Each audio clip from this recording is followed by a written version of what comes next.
So Okay. yeah, so Sharon will come back and join us in June. And I think this is when Donald's on the road and he may or may not swing by Austin and visit Kenneth, Oh, okay. which I encouraged him to do.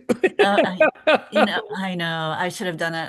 I may this coming Christmas because I usually spend my Christmas with my sister. She's been living in Austin up forever and like 50 years now or whatever. And Yeah. yeah. You have to, if you get the chance, you have to, because you have to see his house. I Oh, mean, really? What kind of house does he have? it's a labyrinth full of bookcases. Oh, You're like you're in a library. You're wandering through, turn left, go straight, go well, right. Eric Christensen, he's one of my favorite hosts from Chicago.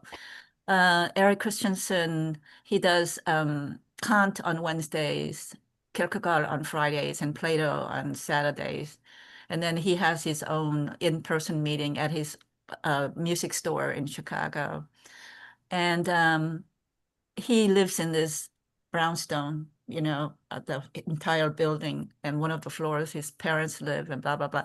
Anyway, he showed me when this is my library from floor to ceiling of bookcases in the Yeah, entire room. yeah. And he said, "Oh, this is my Kierkegaard shelf. This is my Kant shelf." And I go, "Oh my God." And he's a software engineer by day. So Yeah. another brilliant brain, it's like He's, he knows Kant and Kierkegaard backwards and forwards. Yeah. Well, I Uh, have just shared the paper in the chat. It's oh, 1997. It's called Human Natures. So it's that's, PDF form, so you can download it and is that you published that? Is that your writing? no, it's Kenneth. Oh, okay. This is the paper we're using as our through line. Um, and I'll for the recording, I'll walk us through our little intro, and then until other people join, we can start by recapitulating a little what we talked about last time. So this is an interlude in the middle of the Millennium Microcosm seminar. We're taking a little interlude, and it's based on Ari asked a question about a comment I made during Millennium Microcosm, in which I said that Kenneth Smith characterizes modernity, in part as being the epoch when we conduct characterological genocide against Aristoi. This is the epoch that's trying to exterminate one of the three modes of character. And he was intrigued by that and asked if we could, do a deeper dive on that. And I thought about it and talked about it with David, and we realized, the thing about Millennium Microcosm is that he covers the ancient worldview in a single chapter, chapter 4. And it's a very dense chapter. We spent, I don't know, a year and a half on just that chapter, and another half year before that on the intro stuff. But because of that, it's easy to read it and still come away not fully grasping all of the implications of what he says in chapter 4. And a good example of that is these human character types that the ancient Greeks saw in human beings. And so I thought, what if we actually take a break from the medieval period, jump back to the ancient period, and do a deep dive on this issue of what are the three human character types?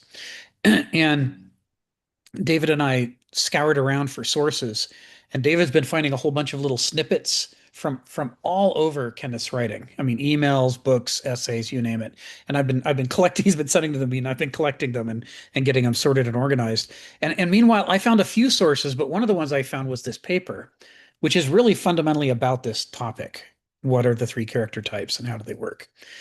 And um, so what we're doing is we're going through this paper, Human Natures, Greek Philosophical Anthropology. And once starting next week, we're going to start interspersing it with the snippets that David's been collecting, which are, writings from Kenneth over the last 30 years, little bits and pieces where he talks about this question of what happens to Aristoi in modernity. Why does it happen that way and so forth.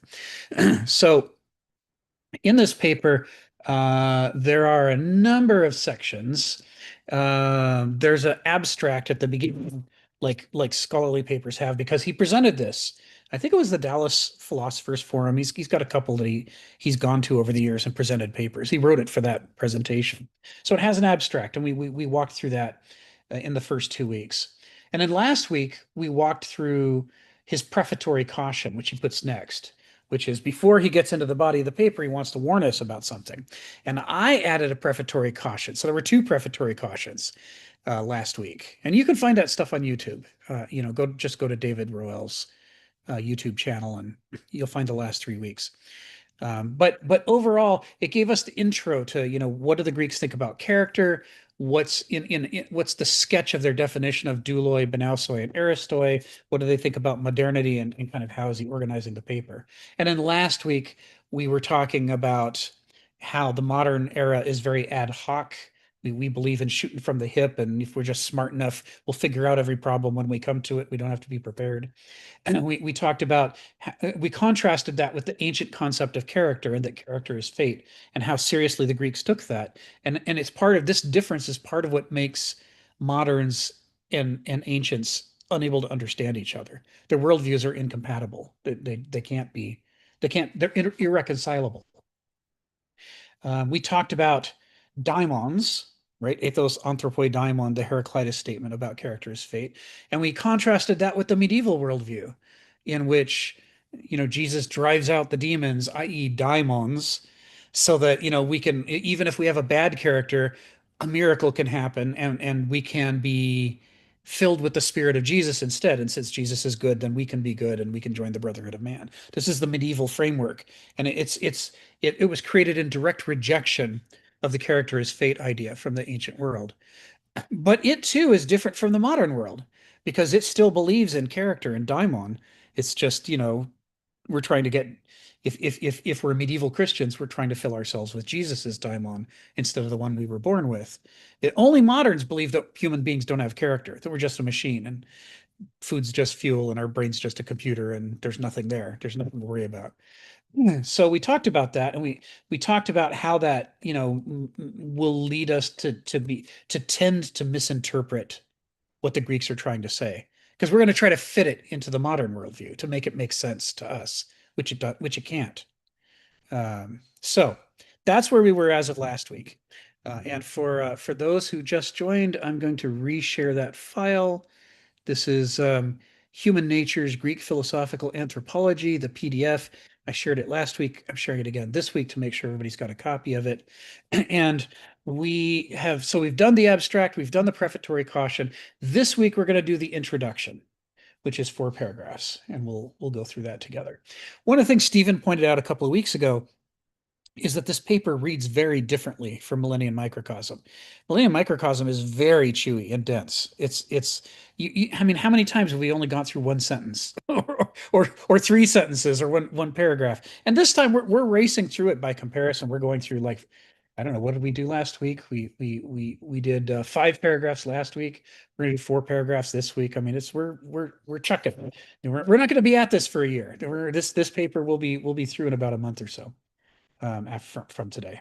So that's the background, Jenny. We're talking about douloi, banausoi, and aristoi, and what does Kenneth mean by them, and why does he say that modernity is dedicated to exterminating the heuristic frame of mind? Does that make sense as a topic? You kind of see what we're talking about. And part of what we're considering is I'm thinking about giving Kenneth a call and seeing if I can talk him into inserting this paper directly into Millennium Microcosm as a chapter 5, so that we'd have 2 chapters about the ancient worldview, not just one. Because, Ari's questions and is about this subject, I think he's right on that it's not necessarily clear to the reader at this point in the book, some of this Greek stuff. And it should be, because we finished chapter 4. It should have covered this stuff. So maybe we expand it to include this as well. Maybe. All right, so that's the background. That's what we're working on. That's what we're doing. So why don't we just dive into it? And we'll start it. I'm doing 4 paragraphs instead of 5 because these ones take a little more chewing. Not a lot, but a little more chewing. And I'll break this up into in this first paragraph into 2 parts. So this is paragraph 12 of the paper overall. It's the first paragraph of the introduction. So he says, modern culture, diverse as it seems to its inmates, has evoked from critics a remarkable consensus about its characteristic structure of compulsions. It is an era marked by profound contempt for traditional perspectives and principles understood as authority, aristocratism, moral reason, and the self-mastery and self-cultivation once imposed as normative culture. We're going to go back and talk about this stuff, but I'm starting with a pass through. Ours is a civilizational order oblivious to questions of ends, values, principles, purpose, rationale, and morale. And therefore, among us, education, philosophy, and religion wither, as does culture at large. Instead, we're caught up in tides of amoral, nihilist forms of power, wealth, and technology. That is, the whole system of means as opposed to ends. um, the whole system of means, of money, and the logic of finance and profit, the apparatus of science, and the matrix of machines and systems that has evolved for us. The institutions and methods once chartered to serve us instead predominate over us and dictate how we are to think, to be educated to see, to understand, and to communicate. So this is his first paragraph in the introduction. He's introducing what the paper as a whole is going to be about. And he's not starting by talking about the Greek perspective or the character types. He's trying to inoculate the reader against the reader's own tendency to blot out the ancient worldview and overlay it with the modern. We're trying to talk about something that's going to be very hard for moderns to grasp because we've been indoctrinated from the beginning about how empty we are. We're just a machine. It's just a computer. We could be anything at any time. Anybody else could be anything at any time. There's nothing to see here. Don't worry about it. All we should focus on is what's outside of us. And central to this is, remember when we talked about the ancient worldview, we talked about Heraclitus and the way he talks about nature as having authority over man. Going back to that idea that the ancient world is defined as nature is the ultimate authority, the gods have authority within nature and under nature, and humanity's the bottom of the totem pole. We don't get to call the shots, except within the frame that nature and the gods as an expression of nature have fitted us with. And core to that is, Heraclitus talks about not just the nature around us. And moderns, we're so externalized, so external focused, so blind to our insides and thinking that it's meaningless or irrelevant or annoying or has to be suppressed. We're so blind to it that it's just the word nature itself to us intrinsically means what's out there. It doesn't automatically mean to us, unless we really think about it, it doesn't automatically mean to us what's in here. But to the Greeks, it meant both at the same time. They were equally strong, which is why Heraclitus keeps talking about what is around us and what is within us. He sets up this pair. He's constantly trying to remind the person he's talking to about just like the laws of gravity and all the other forces, and all of the deeper principles of nature are authoritative outside of us because nature is lawful. It has its own character that is a lawful character, and it can only do things that are obedient to that lawfulness. In exactly the same way Heraclitus says, and he speaks for the Greeks in this, our inner nature, the nature inside of us, is also lawful. It also has its own laws of development and limiting what we can and can't do. And not just limits, but enthusiasms, the eruptions, the tendencies to do things, the desire to do things, noticing, being obsessed with certain things, wanting them. This is also, according to the Greeks, it's an expression of the inner lawfulness of our character, i.e., our nature. It drives us to want things, it drives us to do things, and it circumscribes what we can notice and what we can do in exactly the same way that gravity both drives and limits what can happen around us. The two natures are the same thing. And they're the same thing because the Greek concept, I mean, it's the same idea, not that they're identical to each other. And it's the same idea because to the Greeks, the universe is not a place full of things. That's what it is to moderns. The universe is just a place we keep all our stuff, and we assume it's all ours. I mean, if we fly to Alpha Centauri, we will assume it's ours to dispose of. If we find a bunch of gold, we'll just take it. Everything that's out here, it has no meaning whatsoever except it's ours and it's ours to do with what we want. That's the natural assumption that modernity has. And it's why moderns often treat each other very badly because we have a tendency to look at other people as objects too. But the Greeks did not look at the world that way. It's not that they couldn't be cruel. Nietzsche's very clear they could be very cruel, but they were cruel in a very different way than we are because to them, this isn't just a bunch of stuff. The natural default thing, like Stephen says, isn't an object. An object isn't the default for them. The default for them is an organism. An organism. Everything's changing. Everything's growing. Everything is the fruit of its past self and the seed of its future self. Everything has got a life cycle or a story that it's a part of. And that story comes from its inner nature, its character. To be an organism to the Greeks is to have a character.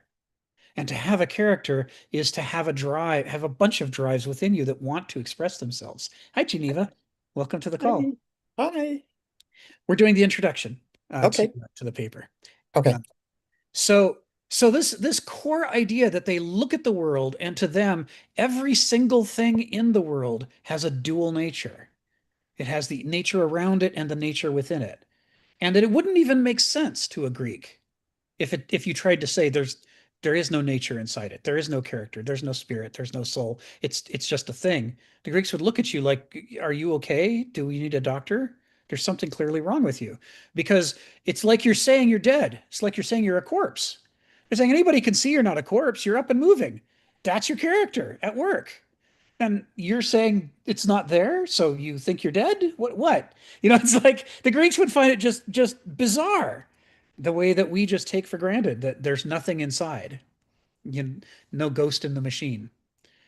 Because to them, it's just something can't even exist without having an inner nature. That's how central this organism metaphor is for the Greeks. And for us, it's like a foreign language. So, so this is central to this Greek idea. I'll start walking us through this in a moment. But overall, this paragraph is about the idea that we have a hard time understanding the Greeks because where they see an incredible complexity of growth and transformation driven by lawful inner nature, we see nothing at all. Everything's just a coincidence. It's just a coincidence you happen to be here. It's just random, the rolling of dice. We don't believe in teleology. We don't believe in character. We don't believe in soul, spirit, psyche, all these we don't believe in any of them. To us, character is something that you say rhetorically when you're either praising somebody or insulting them. It's a way to either praise them or insult them, but it has no normative value to us. It's just a figure of speech. You know, to us, the clearest definition of character is it's somebody in a movie or a book, like a role that you might play. And that's all we see in it. And so it's hard for us to understand, and the theater people have an advantage over the rest of us, Ginny, in this regard, because the theater people understand more clearly that character is something deeper than that it's about human nature, and that they're trying to make visible something that otherwise would be invisible. They're trying to show us something from the inner invisible world on the stage or on the screen and force us to see it and recognize that it's real. And to the Greeks, that's why these words, character and ethos, are linked to the theater the way they are. Is it was the sacred purpose of the theater to take that invisible inner nature and expose it on the stage. But to moderns, that whole element of storytelling, except for theater people, has been erased. And now we just think of it as it's just a word for some person in a book or on a movie. We don't get that it's about a way to reveal inner nature because we don't believe in inner nature. So to us, character doesn't have that meaning except rhetorically. Joe, come off mute and tell us what's on your mind. Yes, really quickly. So, one of the things that you said that in the paragraph is really pointing to, I think is key to even how we look at what is intelligence itself. And how a modern would look at intelligence versus, kind of looking at it as something there's this inner nature, and this idea of boundaries and lawfulness, and how nature has a boundary. and it's put it around us. Now, sometimes we violate that boundary. We often violate that boundary, and there's all kinds of problems that are result, and we get feedback as a result of that. But one of the things in looking into things like artificial intelligence, that it's intelligent in the modern sense, Yes. but it has no boundary, and it has no consequences. It has no lawfulness. It's simply optimization. That's all it is. So when you look at from that perspective, that's exactly the type of where everything's a data input. How can I crutch it? And what is it going to produce? And that's it. And then so when you look at that, then your values, which supposedly don't exist, then whatever you're doing wrong is actually going to get accelerated, or the problems will become exacerbated. So that's where you kind of see some things like even income inequality, but that's just one thing. But you could even see things a lot worse than that. And the key is that there's just no boundary, there's no judgment, and there's no feedback. And so when you have those things, that's essentially what how the distinguishing characteristics between an inner nature and not an inner nature. Because all intelligence is processing information. That's it. And so, and that's what you want. Be careful. Exactly. That's, exceptionally well put, Joe. I mean, you're really drawing attention to a whole bunch of issues that are so important. Our belief in the emptiness that we're just a machine or a spacesuit that's, being animated and driven around. This it manifests everywhere, including, like you say, if we try to model intelligence in a computer, we leave out the part that we don't believe in. And as a result, we get behavior that surprises us because because we don't always act like that. And we Right. can't figure out what the difference is because the difference is caused by something that we refuse to acknowledge in ourselves. And that part that we're refusing to acknowledge in ourselves is I'll come back to Jason's point in a moment because it's important.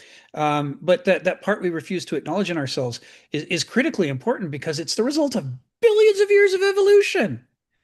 This is how evolution has shaped organisms, not to Right. exist as abstract calculators, but to be caught up in a relationship. The nature within us is in a relationship with the nature around us. And that relationship is partially intellectual and informative, but partially it's emotional. There's certain Sure. things that hurt us when we do them, and that teaches our inner nature not to do those things. There's certain things that smell good to us, and that teaches our inner nature to be drawn to those parts of the outer nature. The whole reason for these things to exist is because for an organism to survive, and this is, part of the Greek worldview, it it not only has to be able to rule over itself, autarkia, autonomia, as Donald talks about, but it has to be able to find a harmony with the larger world, so that as it does the things that feel natural to it, not only does it thrive, but its environment thrives. And that way it can continue to thrive. Because if you thrive at the expense of your environment gets sick and now it can't support you anymore and you die. All the animal species that behave that way went extinct a long time ago because they couldn't find balance.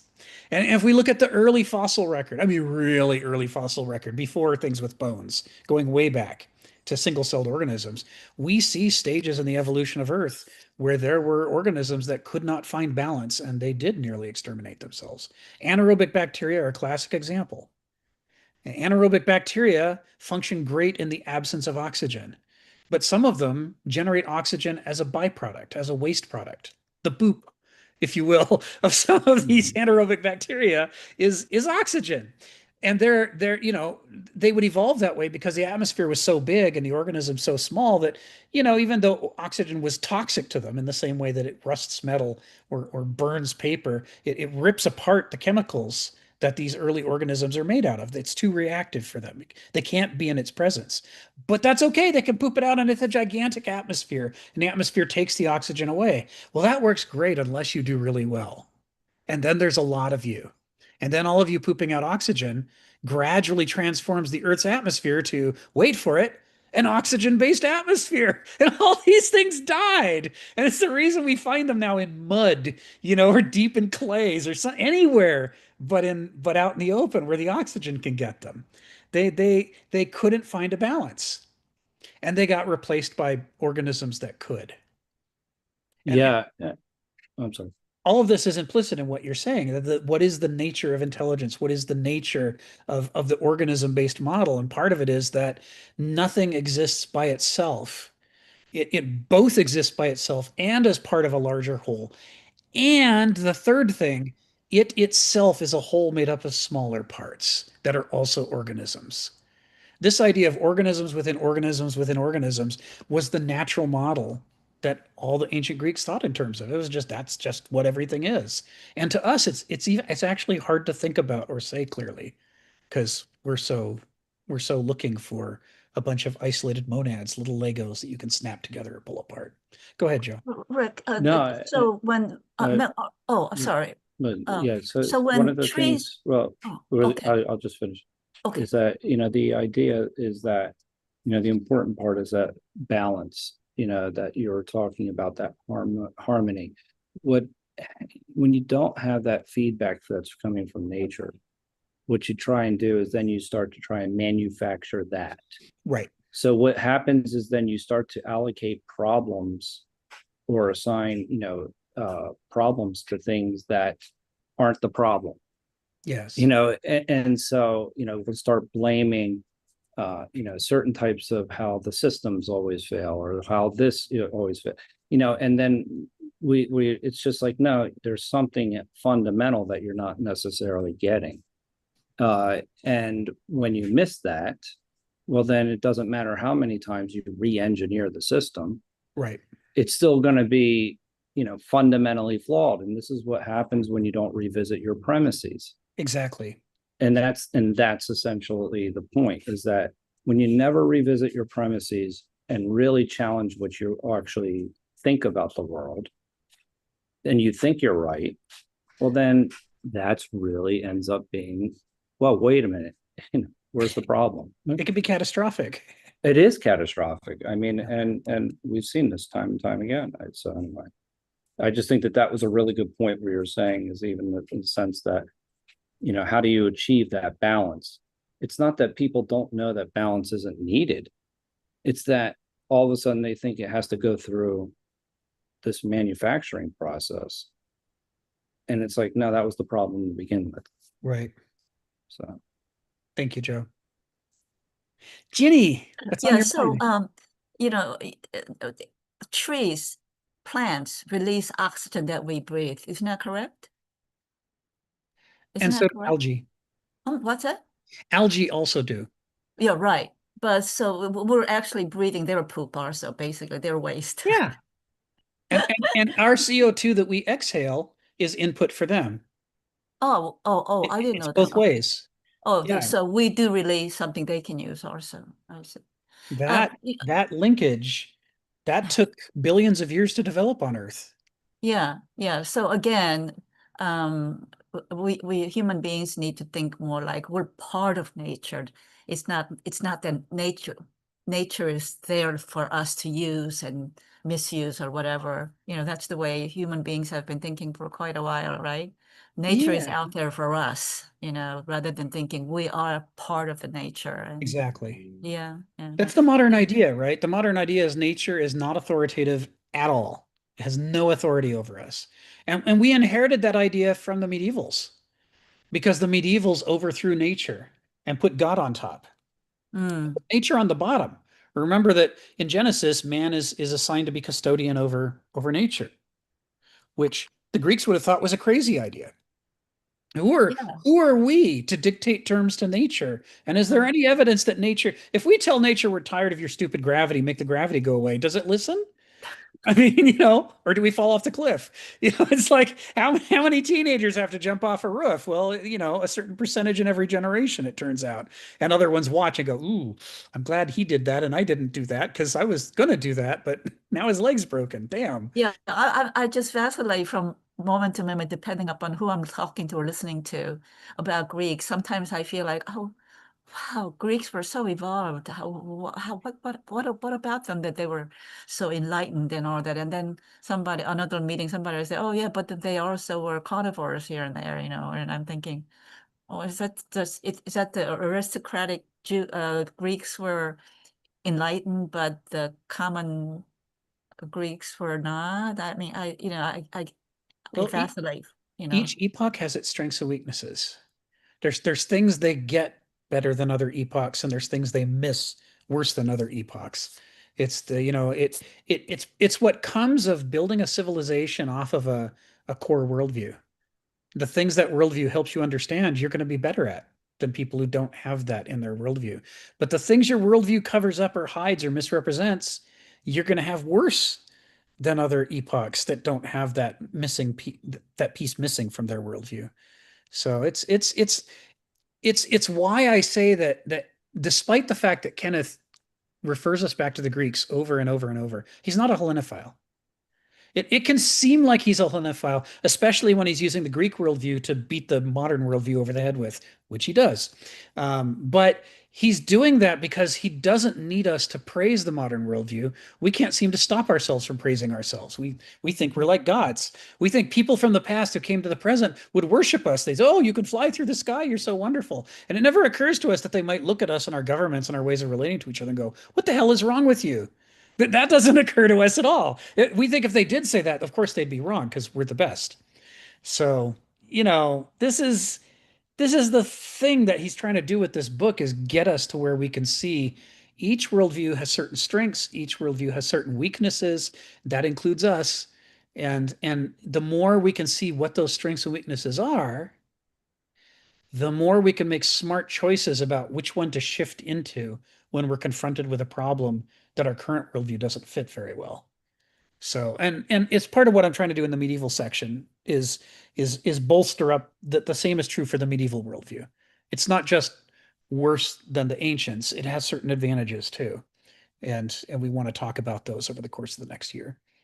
But first, we wanted to go back and get this Greek thing nailed down. Um, Yeah, so let's look at our comments and work our way back. Starting with Stephen. Yes, the use of the word system denoting a vast clockwork arrangement external to the man, like a prosthesis, right? Like a car, a machine, basically. That's our conception. And this is the panic Kant had when he was confronted with Darwin and Newton, and he's looking at an increasingly clockwork universe in which we can explain all kinds of things with very simple equations that we used to just say, well, God makes that happen.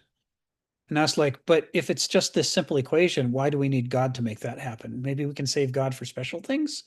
And this is just maybe God started it or made it that way, but now it just takes care of itself. And so he could see this deist concept emerging of a clockwork universe and maybe clockwork people and maybe a clockwork brain. And Kant panicked. He's like, how are we going to be good people if we imagine even ourselves to be empty of all meaning and we're just happen to be one way and we could just be rewired a different way? I mean, how do you get goodness out of that? And so he attempted with his philosophy to resettle our worldview. This is what Stephen's talking about. This is one of the major defining features of the modern world: the emptiness, the meaninglessness, the nihilism, which Nietzsche rakes moderns over the coals about over and over. So Joe then said before that Greeks had one advantage: they didn't have the tools to solve all the world's problems. Yes, exactly. Because if you know that there's a lot of stuff you don't understand, it helps you stay humble, doesn't it?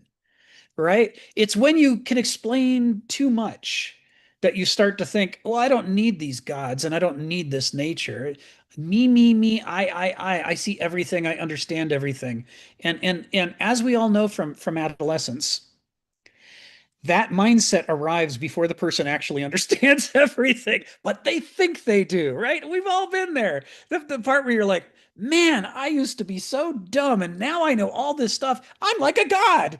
I don't need any stupid adults to tell me what to do. I know everything. Next thing I know, I jump off a roof and break my leg. Who could have foreseen it? I mean, this is the situation that we're in because we can explain so many things and manipulate so many things. But what we're not able to do is escape from the law of unintended consequences.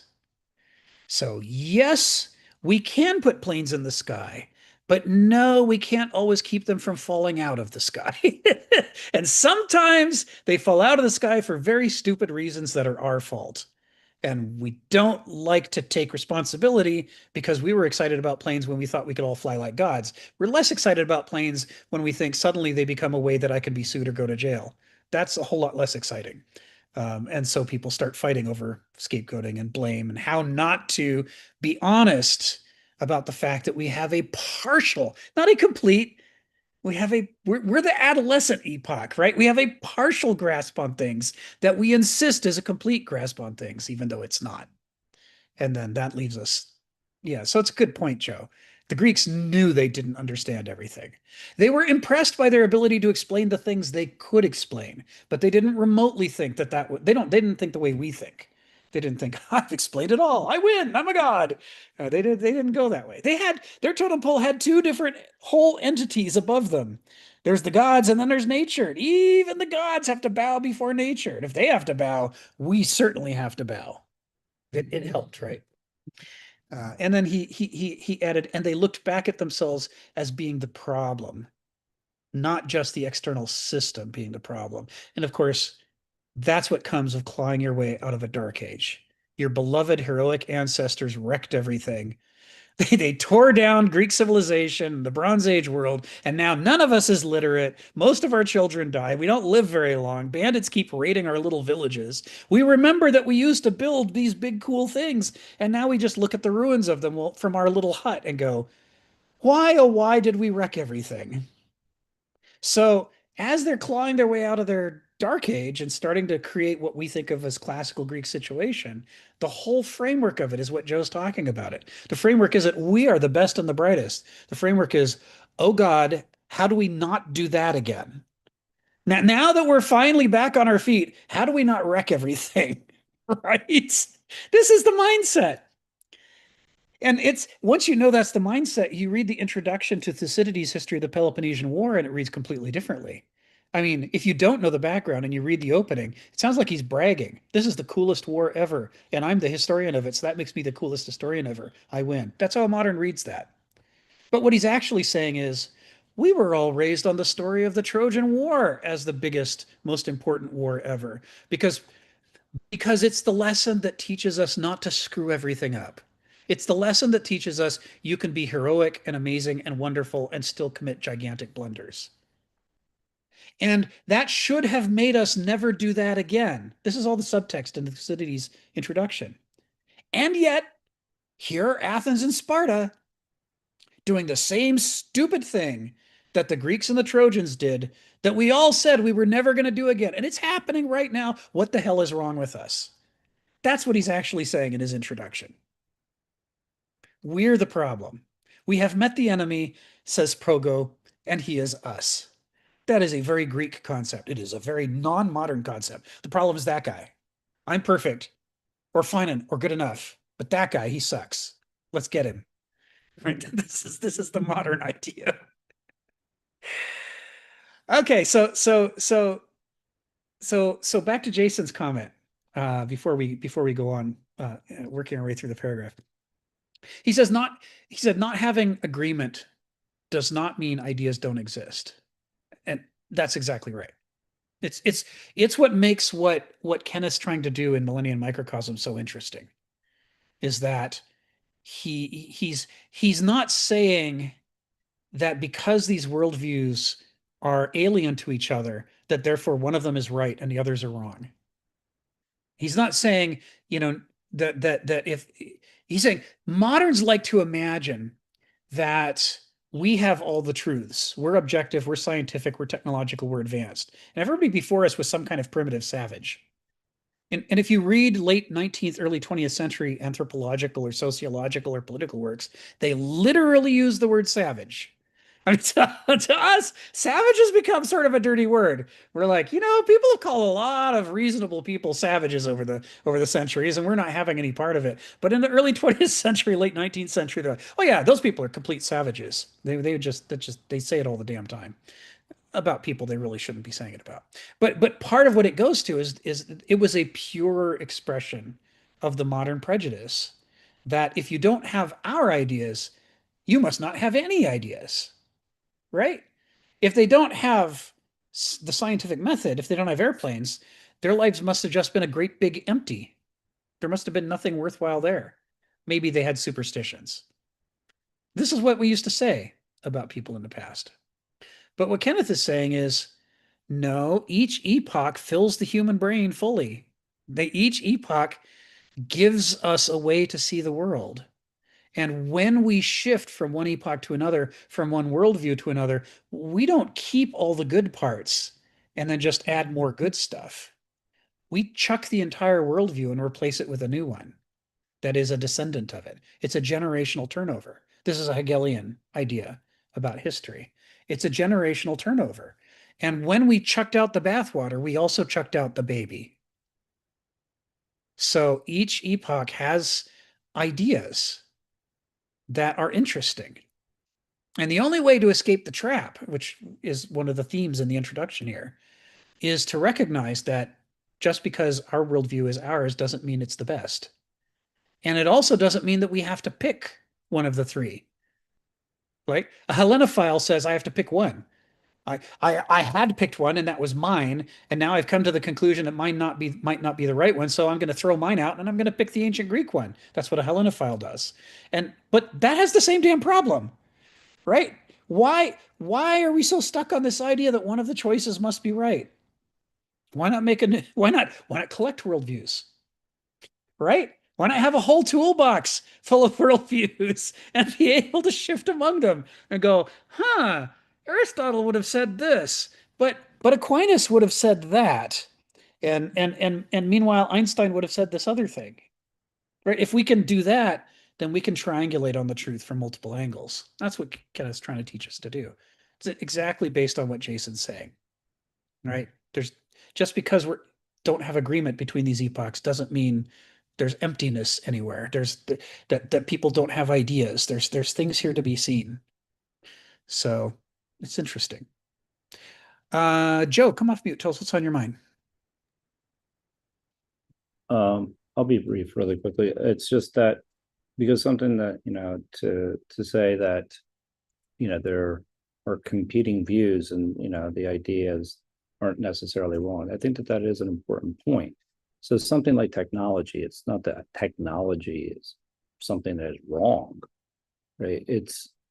But it's when you no longer think that the organization or the organism needs anything else because it has technology. And this happens in a very real way in organizations that adopt systems that are enterprise-wide solutions many times. And they look to technology, it can be any technology really, as the solution to the problem.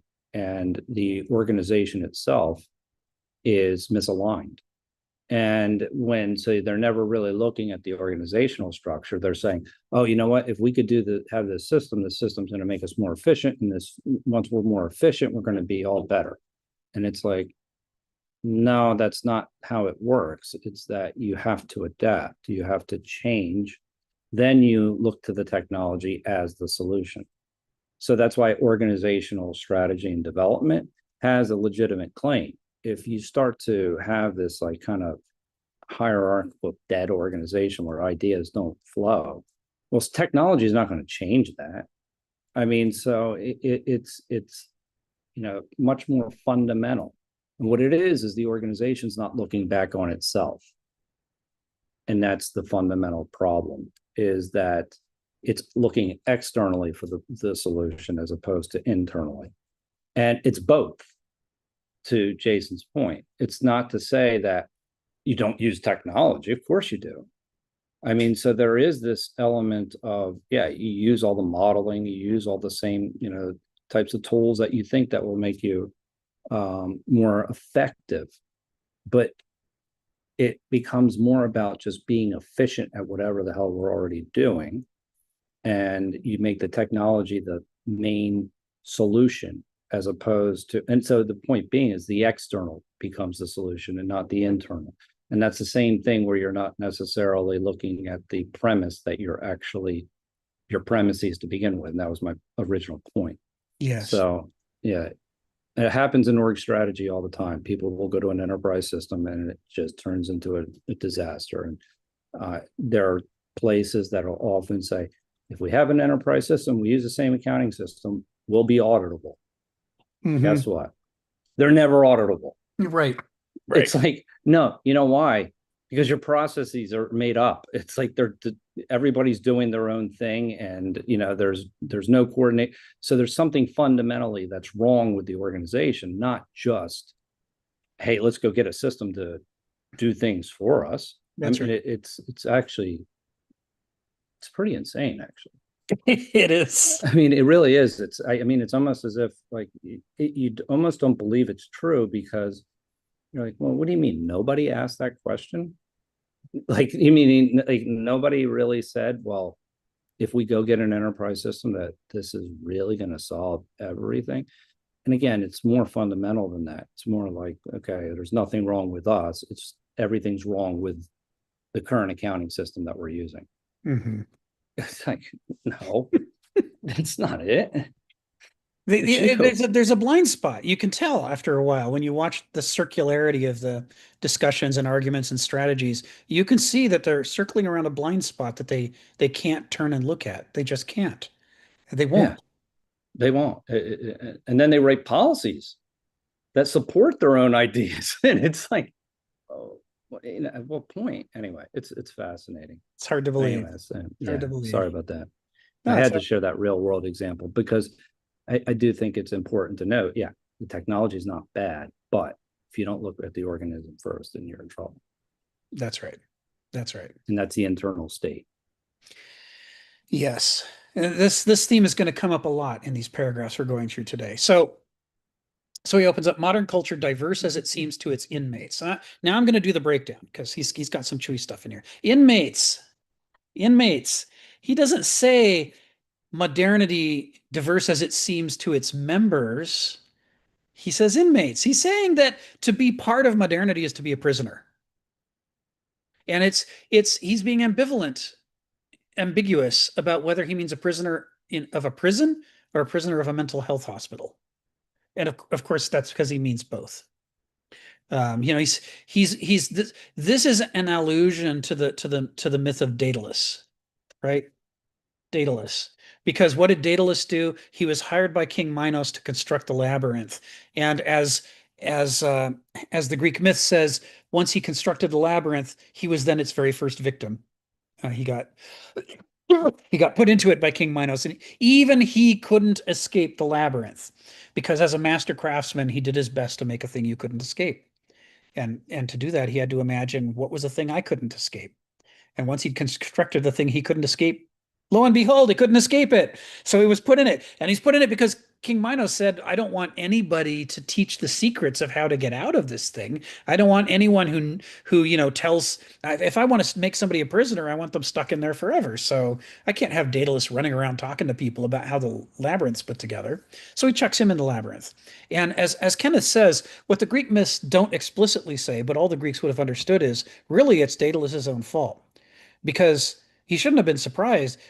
When he was asked to make something that could defeat the human mind and keep them a prisoner forever, the question that he should have asked is, what kind of a human being would ask me to do this? Who am I signing up to empower? And what are their motives? And what kinds of things might they do? And what's going to happen to me if they're that kind of person? But he doesn't think of any of those things. These are all, from his perspective, unintended consequences. Daedalus is a Benausos. He's a craftsman.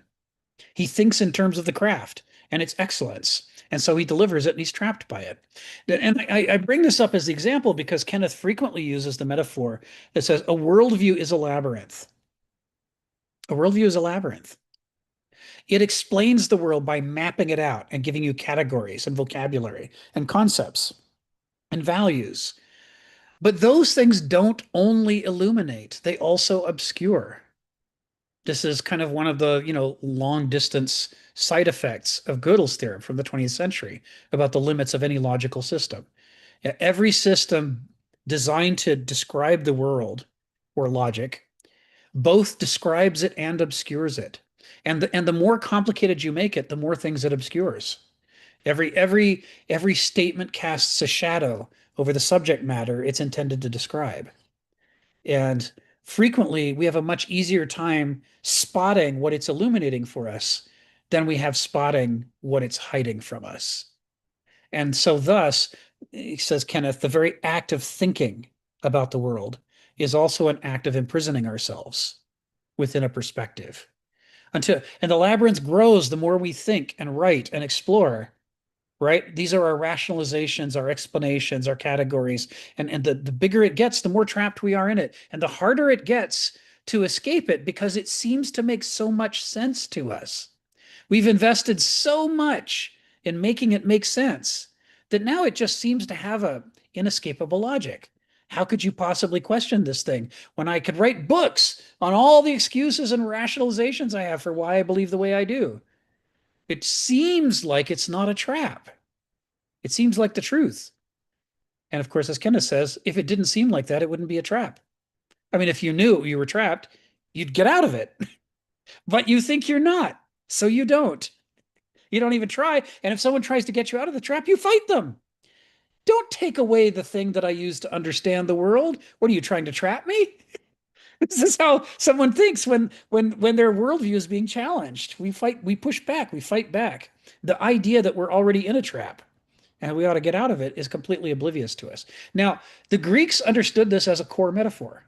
I mean, the myth of Daedalus, everybody knew, from the most educated person to the lowest slave, everybody knew the story of Daedalus and the wings and Icarus and the sun and the whole thing. They knew all that. These were the stories they grew up on.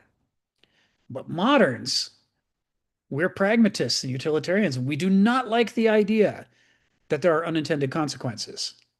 We don't like Murphy's Law. We don't like things not turning out the way we planned. We don't like the idea that thinking traps us, our worldview trap. We don't like any of those things. Daedalus did get out, and Icarus got out too, but Icarus died. But the only way Daedalus could get out was to move in a dimension that the labyrinth hadn't been designed to trap him. It was a two-dimensional trap, and he used the third dimension to escape.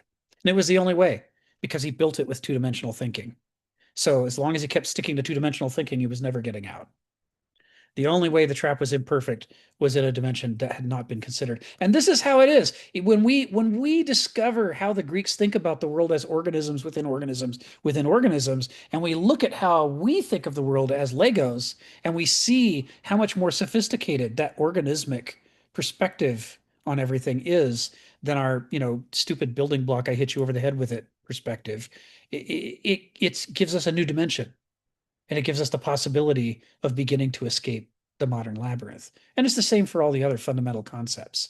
It's not about being hopeless, but it's about if you don't turn and look up the direction that the labyrinth was never built to handle, as long as you're taught to always look down and look to the sides, you'll stay trapped forever. And of course, the labyrinth tells you everything important's down here. Why would you look up? Look what I've got on the walls. It's so interesting. Here's all my explanations. Stephen, come off mute and tell us what's on your mind.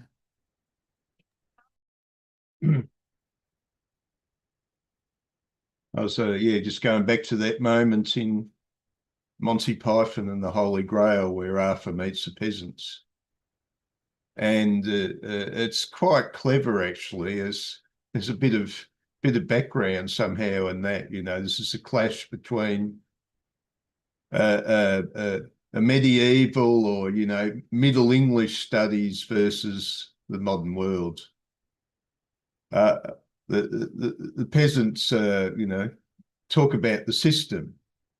The system oppresses them, or the system can deliver good things to them, but it's all externalized. They've got a very reductionist view of everything. Arthur comes along and he's talking about potencies. He's part of what's going on. The Lady of the Lake's given him the sword. There's sort of an integration. Everything is part of everything else. He even says it to her, you know. Who are the Britons? We're all Britons. The peasants, it's just the reductionism, and their highest aspiration is just digging filth. That's the penultimate existence for the peasants. And Arthur comes along, talking about, romantic visions of her arm clad in the purest simmering Samites. But there's something a bit deep in a lot of that Python stuff. It's just so clever. Well, that was Excalibur too. That was John Borman's film. That was a problem when Arthur failed. He lost the awareness which Merlin was trying to tell him, that you're part of the story. When he lost awareness of that, everything went to hell. Until was it Percival? Percival finds the Grail and says, "You and the land are one." Thank you. Thank you, Stephen. It's what's so damn funny about those movies by Monty Python is, on the one hand, they're just comedy, but on the other hand, you're right, there's something deep about them. They really scratch an itch to look further. So let's go. Speaking of further, let's go a little further. So inmates. So that's why he says inmates. He says, has evoked from critics a remarkable consensus about its characteristic structure of compulsions. Now, he says characteristic and characteristic structure. This is Kenneth, right? You learned the keywords. He's talking about character. And it doesn't just happen to be spelled the same way. When he says characteristic structure of compulsions, he's saying this is part of how character rules over us, is that character is lawful. That means it's structured. It has structured. And it generates, like fountains of order, it generates new structures. If you learn chemistry, one of the things you learn is that different crystals formed from different elements grow differently. Salt crystals make cubes, right? Whereas quartz makes hexagonal crystals. And that's characteristic, comes directly from the shape of the molecule. Where can the molecule make bonds? Molecules are not these amorphous amoeba-like things that can look like whatever they want to. They have rigid geometry. There's a certain amount of transformation and interplay that they can do, but the geometry manifests not only at the atomic level, where you can look at the shape of DNA or any other molecule and just recognize it on sight, but also if you start building a whole bunch of them into a crystal, that crystal will take a distinctive shape. Sodium chloride has a completely different shape than what quartz is made out of. And the result is that the crystals have a different shape too. So character, even though it's inner and it's hidden, it manifests externally in ways that can be visible. And we can learn, if we study, why does this manifest the way it does externally? What is it inside them that makes them want to be this way? And that's what he's talking about when he says characteristic structure of compulsions. He's doing what he frequently does, which is saying about 12 things at the same time. And it's easy to just skim past and go, I'm not sure what he's talking about, or to just pick up on one or two of them. But Heraclitus is all over this sentence, right? Ethos anthropoi daimon, character is fate. If you don't know your character, and gnothi seauton, if you don't know your character, you don't know what you will do. You'll surprise yourself. Sometimes good, sometimes bad. But you'll surprise yourself because you don't understand where your behavior comes from. And it's the same with anybody or anything around us, because everything has its inner nature. Everything has its ethos, its character, that dictates what it will try to do. And of course, they don't have a rigid concept of character. Character itself is also an organism. It too grows and changes. He's going to talk in these paragraphs a lot about character as fate and fatalism and fated. But he's using the Greek concept of fate, not the modern concept of fate. It doesn't mean the answer's at the back of the book. Doesn't mean you can turn to the last page and see that the butler did it, right? He's talking about teleology, not results. And teleology says, I'm not in charge of the results. I'm just trying to generate certain results. And my effort to generate those results is, that's my agency, is going to collide with, and now, right, Joe, it's going to collide with the contingency of all the other things going on in the world that aren't under my control. And this is why no two oak trees look the same, even though they're all trying to do the same thing, right? Because one oak tree is in the middle of a field and it can grow in every direction just fine. Another oak tree is growing up under a whole bunch of other oak trees, and there's only one direction the light comes from. And as that sapling grows, it leans that one way. Please give me light. And as a result, it doesn't really look like any other oak tree, but it's doing what every oak tree does. And it looks different because it has the same character, but different circumstances, right? The dialectic between agency and contingency. So what he's saying is, if you don't know what the character is, it doesn't do you any good to know what the contingency is, because organisms aren't passive. It's going to be trying to do something, and you don't know what it is unless you know its character.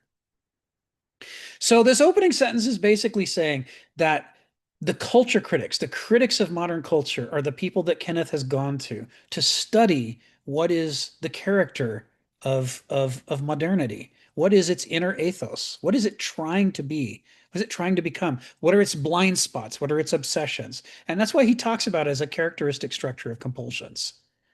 It's like, we're all different, even if we've all marinated in modernity.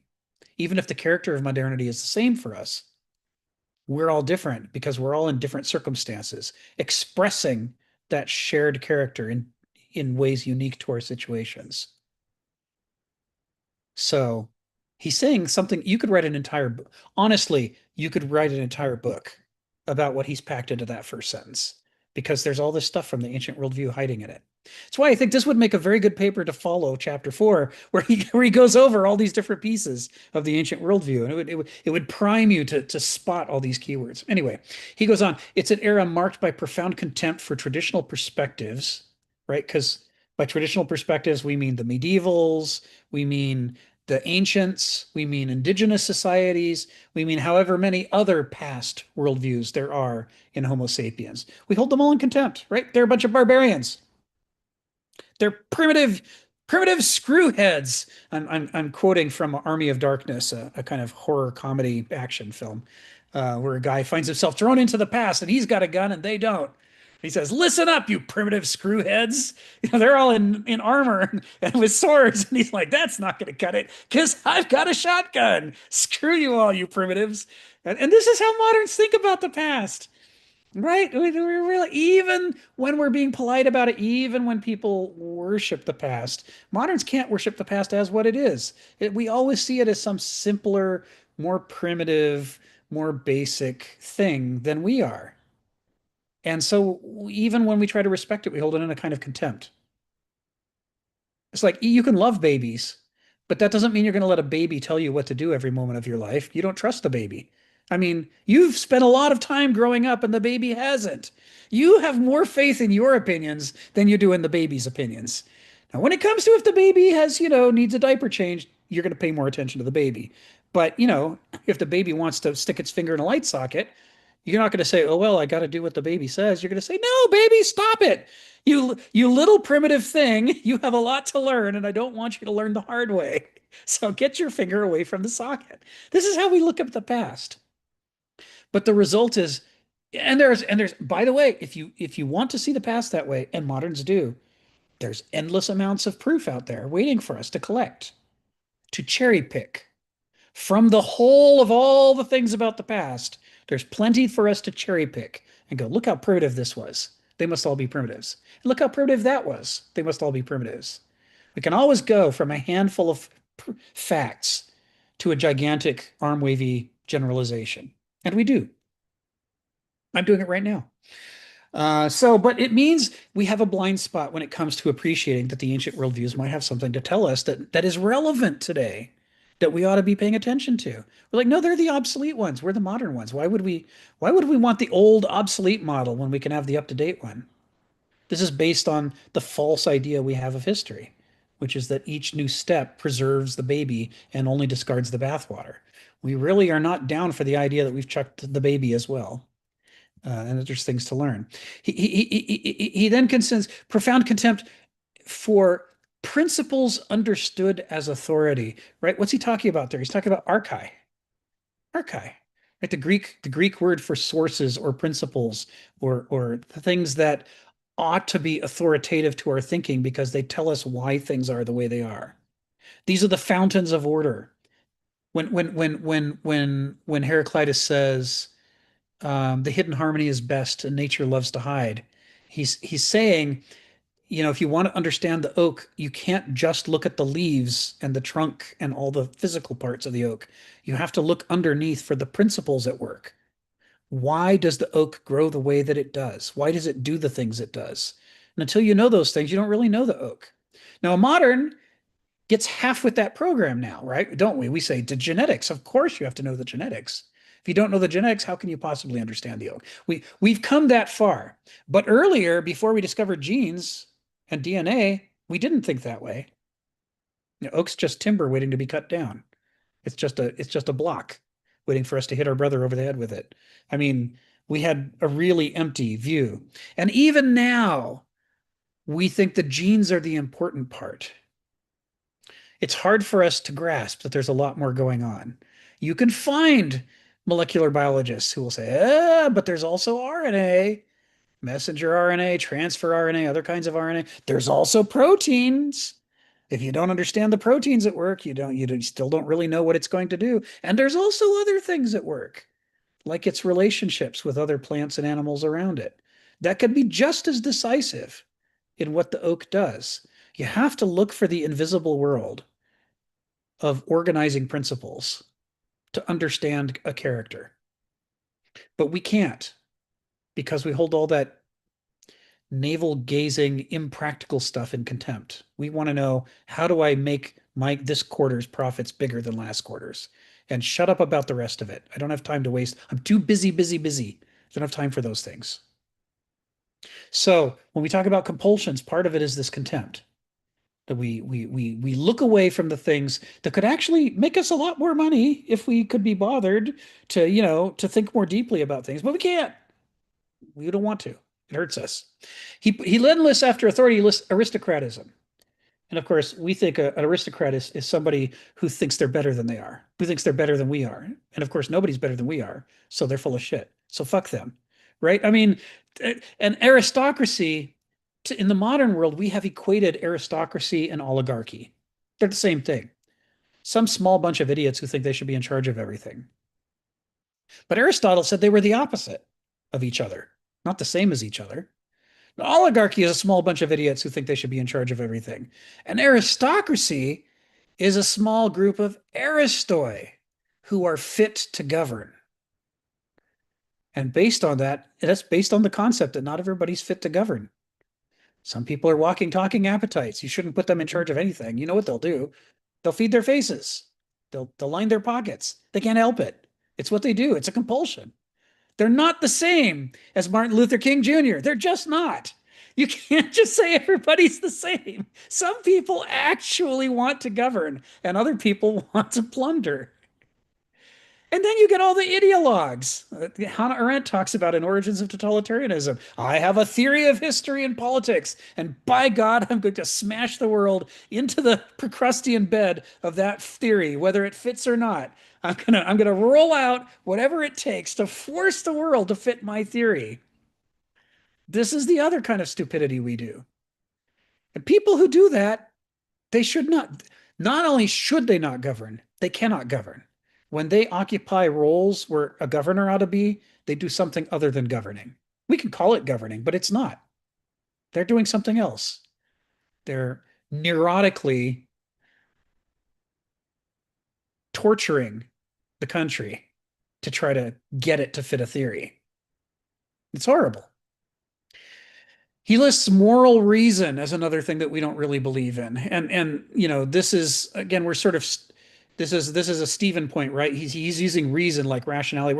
We're struggling with the English words here. How do you talk about thinking at a moral level, thinking at a values level, thinking at an ethical level, thinking at a principles level, at a virtues level?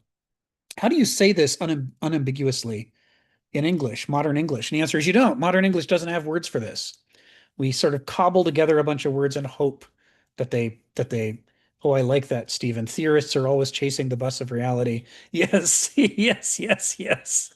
Anyway, moral reason. He's trying to talk about Vernunft, Hegel's third mode of thought, the heuristic mode of thought, in which you are thinking about principles. You are thinking about what is a genuine authority versus just compulsion or coercion, where you're trying to think about what's that hidden harmony under the surface that we have to align ourselves with if we want the things that we're trying to do to work. What are the limits on what we should do? Where regardless of what our logic says, if it makes us cross one of those limits, we say, forget it, I'm not going to do that. The Greeks understood how important that is. If your logic says, jump off the cliff, I know you don't have a plane or a parachute and you can't fly, but do it anyway. That's what the logic says, so go. The problem with moderns is a lot of them will go. That's what Stalinism and Nazism were to a large extent, says Hannah Arendt, the tyranny of logic. I have a model of history. It has to work like this, and I'm now going to abuse my own nation and every other nation I can reach to try to force them to fit the model. This is reasoning without morals, without limits, without nothing is sacred. There's no immovable object that can bounce our stupid ideas off of it and say, you're not allowed to pass this far. It would be stupid to go this far. When you're absolutely committed to logic, you won't let anything stop you. And next thing you know, you've committed global atrocities and you're in the history books. Well done. And this is why we keep committing these sorts of horrific atrocities, is because we don't believe in no. F. Scott Fitzgerald said the only religion in America is the religion of the green light. Go, go, go. Everything is permitted. Everything is possible.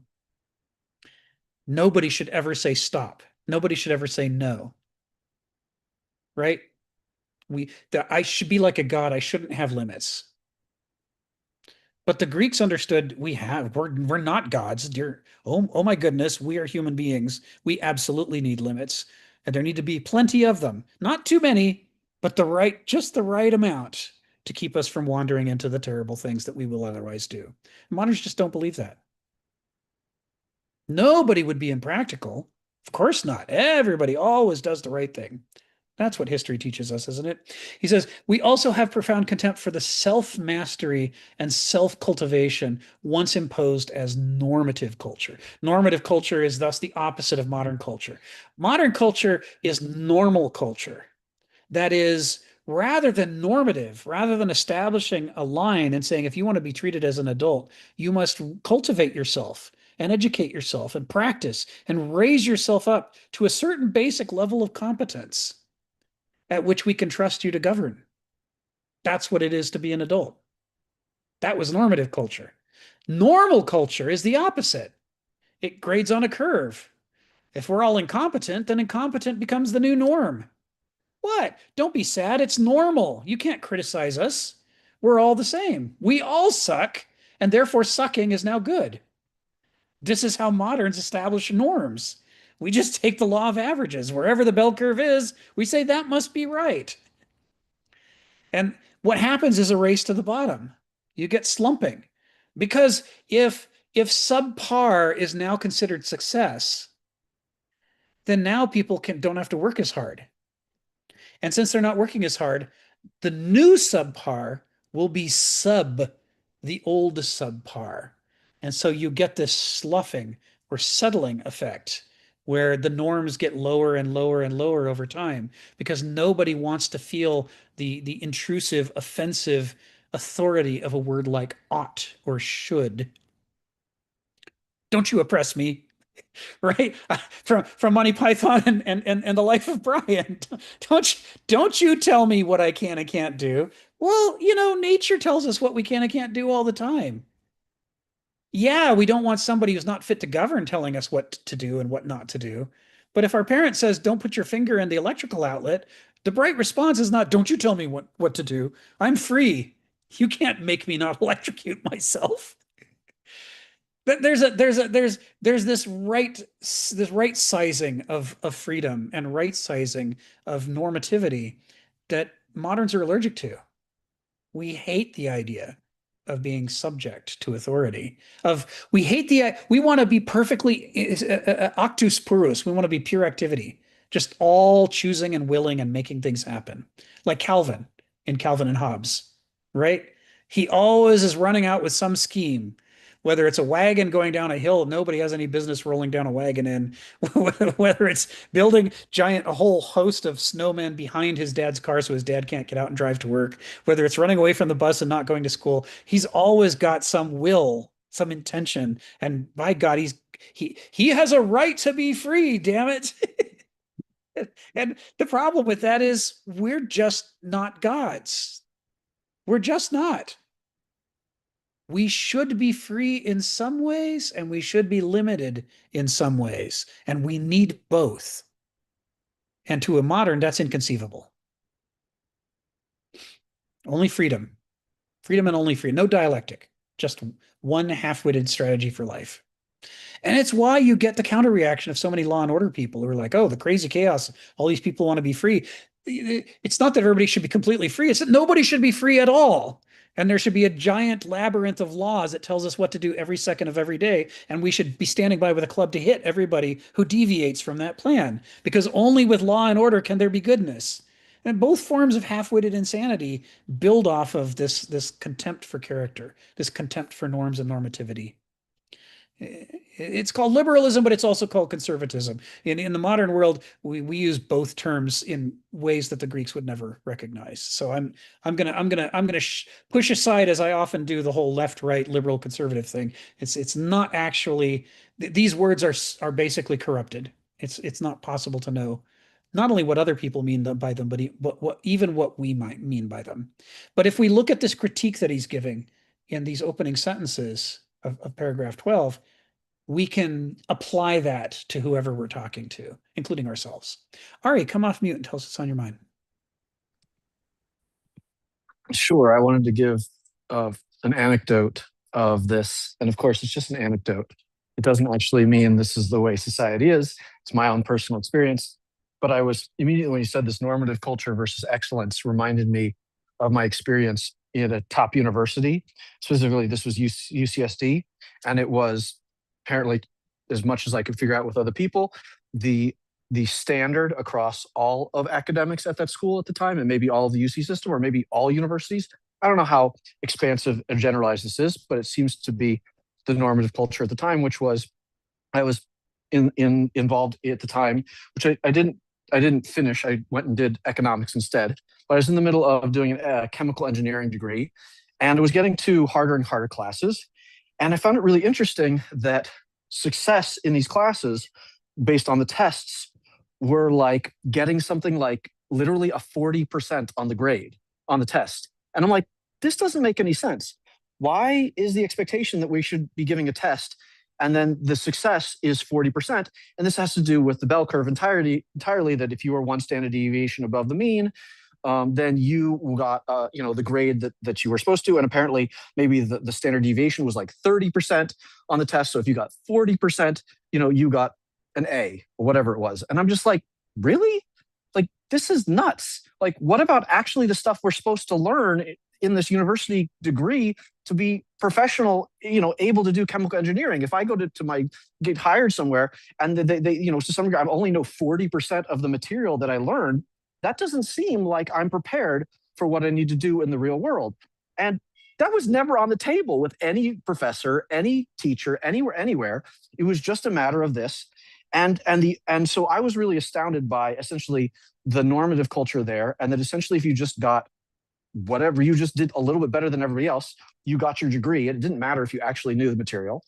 And then on the other hand, I was in humanities there, and the hypocrisy was amazing, because we had basically an Aristoi who got punished for being an Aristoi. We had this teacher, I'll never forget him. I'll even name him specifically if you want. His name is Richard Friedman, and he was a guy who taught like how to read the Bible. That was who wrote the Bible was his book. But in general, he taught humanities there. Very excellent professor. And he had this claim very specifically that, look, he's like, he knows the whole curve grading thing. And he's like, look, if you write the quality of your projects are quality, then I will give everybody in the class an A. But that never happens because, ultimately, most people actually don't even do that. And so I actually give out a lot less A's or whatever top grades because it doesn't meet the quality. And so he has a reputation in his class that he gives out a lot of bad grades, more than average. But that's because he's trying to cultivate excellence. And if you meet excellence, he'll give you the marks.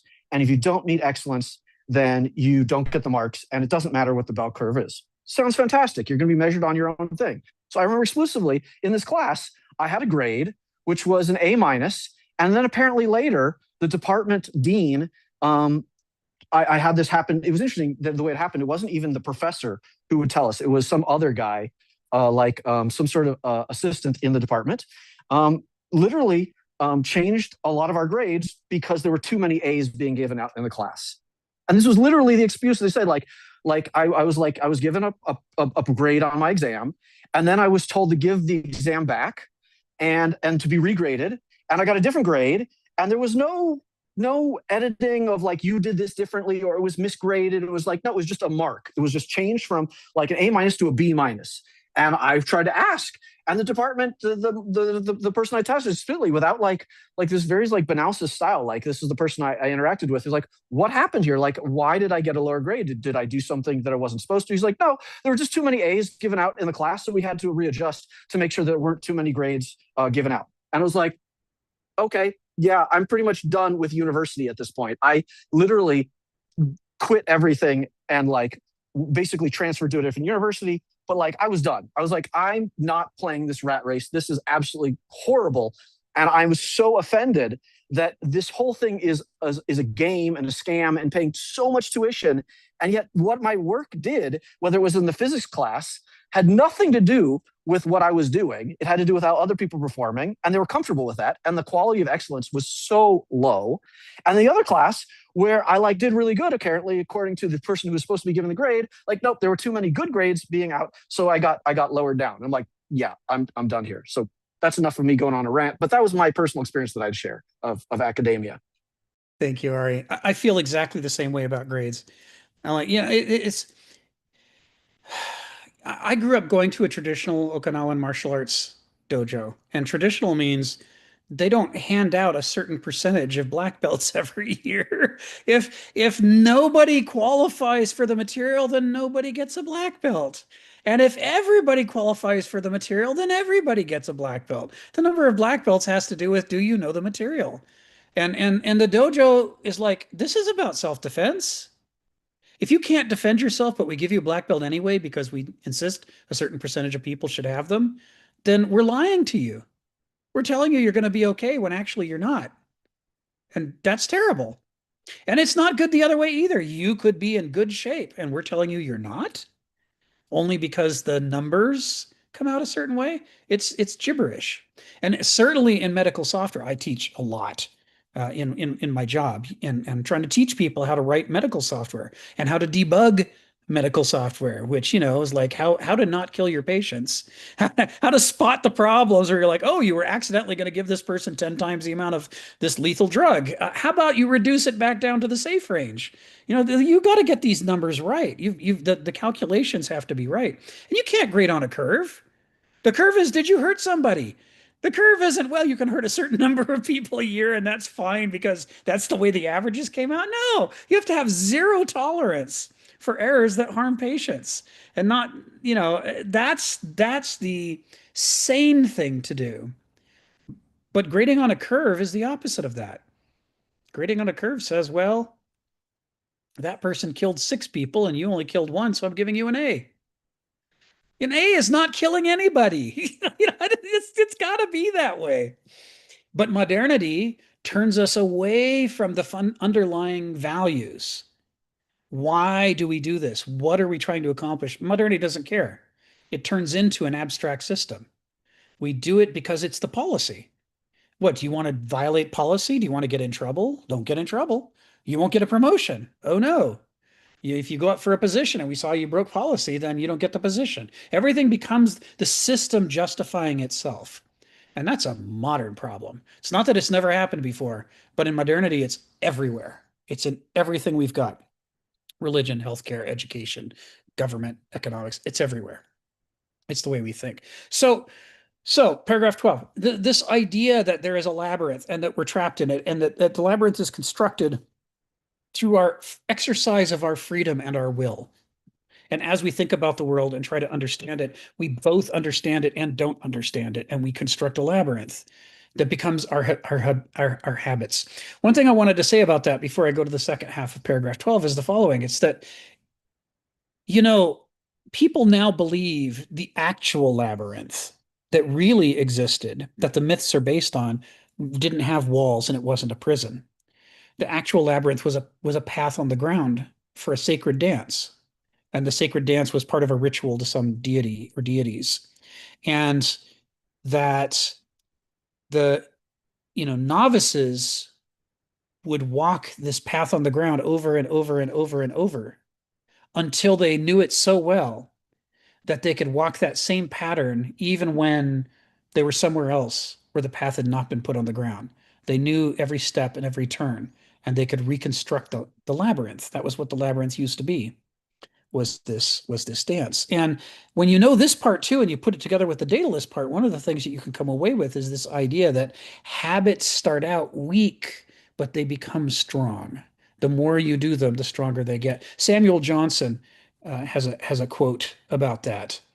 It was the particular artifice of habit not to suffer her power to be felt at first. Those whom she led, she had the address of appearing only to attend, but was continually doubling her chains upon her companions, which were so slender in themselves and so silently fastened, that while the attention was engaged by other objects, they were not easily perceived. Each link grew tighter as it had been longer worn, and when by continual addition they became so heavy as to be felt, they were very frequently too strong to be broken. And this is where we get the modern quote about habits begin too light to feel, but they end up too strong to break. There, the power of habits comes through the repetition and the accumulation. And this is typically the way that we're trapped in a worldview. We think according to the patterns of the worldview until we get to the point where we don't know how not to think by the patterns of the worldview. It's what we've always done, and it's a dance we know too well. He continues, ours is a civilizational order oblivious to questions of ends, values, principles, purpose, rationale, and morale. And therefore among us, education, philosophy, and religion wither, as does culture at large. He's implicitly making the argument that education, and this is going to Ari's point, education that disregards values. So it doesn't matter what's important. What matters is I've got a process I follow, and the process tells me who to give what grades out to. Once education becomes divorced from values, it ceases to be education. You could come out with a degree and not actually understand the material, as Ari was saying. And that's, what the hell is it then? It's some sort of self-justifying system, but it ain't education. And the same is true of philosophy and religion. They have to be rooted in values. They have to grow from character, from a lawfulness that's based on what we need as Homo sapiens. We need to learn things. We need to think about the deep roots of things. And we need a sense of our place in the cosmos. And what does that tell us about what we should do in our life? We need those things. And you can't even have a culture or a civilization without those things. And that's why he says even the culture withers without those things. And so what does that mean modern culture even is?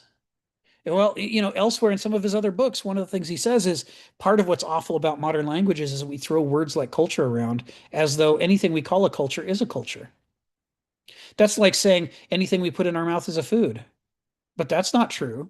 Foods have to do things for your body.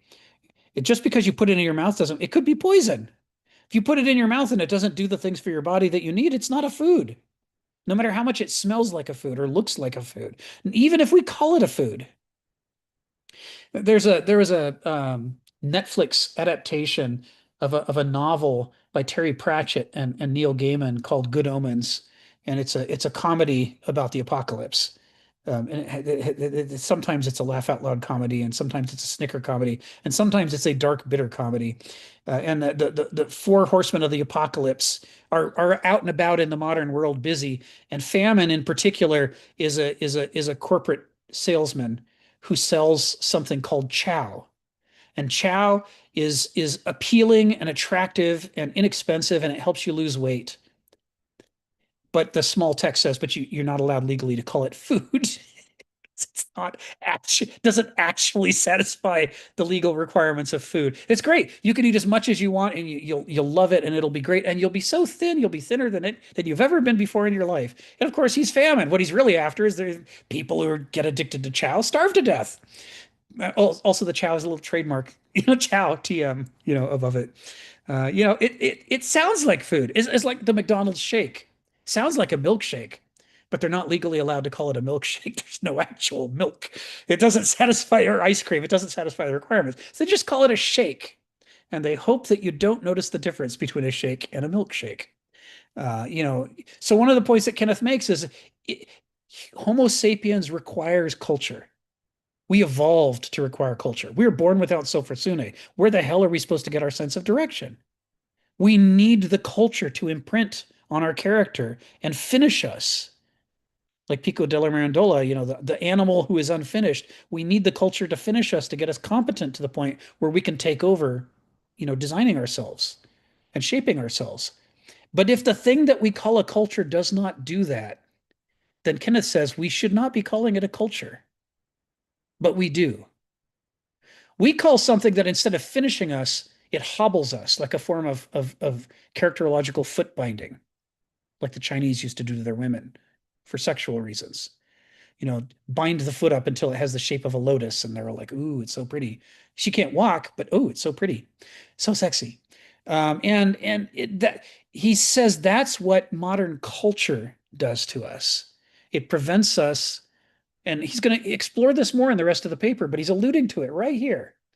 The first clear answer to Ari's question is that modernity, the educational system, quote unquote, the philosophy system, quote unquote, what passes for religion among us, what passes for culture among us, instead of helping us to grow from douloi to banausoi to aristoi, it instead reverses the process to make as many people as possible into douloi because they're easier to exploit.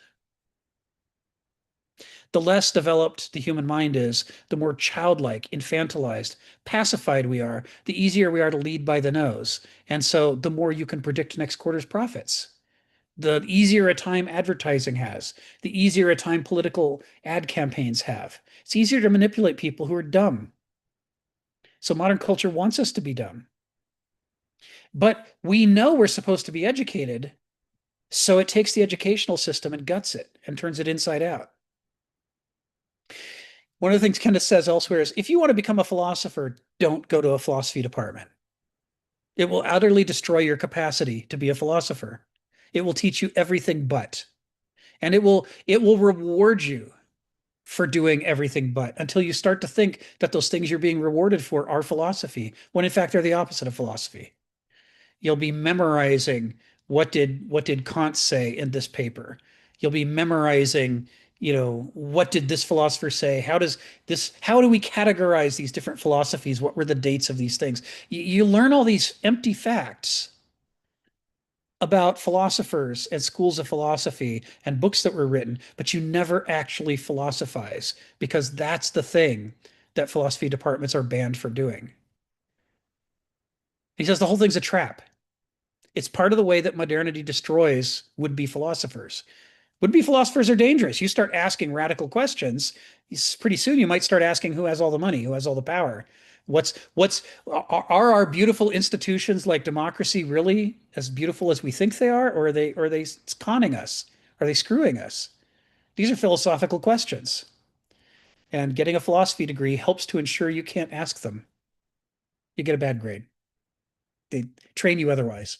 So this is a thing that he's talking about here, is this notion of, but basically that the idea is that modern civilization takes these different institutions that we have come to need to finish us and allow us to mature, and it has inverted them so that if you involve yourself with those institutions, you enter a state of tragic inversion. Tragic inversion. And in a state of tragic inversion, as we know from our studies of tragedy, your virtues become vices. The harder you work, the more backwards you become. Instead of making your life better, you make your life worse. This is tragic inversion. Where is Oedipus in Oedipus Tyrannus? He's in a state of tragic inversion from the very beginning. He already did all the terrible things and he doesn't know it. And now he's trying to solve the mystery of the miasma of Thebes. And every time every gift he has that he puts to solving this problem, instead of bringing closer his and his city's liberation from the terrible situation, instead it brings him closer and closer to the discovery that there is no escape from his terrible situation. He created it himself, and now he's dooming himself personally. There's a part later on when Jocasta begins to suspect what must have happened, and she begs him to stop looking. But he's too courageous, too headstrong. His virtue destroys him. And that is what Kenneth is saying about modern culture, is it creates a state of tragic inversion in which the more virtue you have to work with, the more gifts you have to work with, the more screwed you are, because you're in a state of tragic inversion that pits them against you. So, all right, let's wrap up this paragraph and move on to the next one. Instead, we are caught up in tides of amoral, nihilist forms of power, wealth, and technology. That is the whole system of means. Now, I'm going to stop on means for a moment. This is critical, right? Means versus ends is the critical Aristotelian distinction. Why are we doing this thing?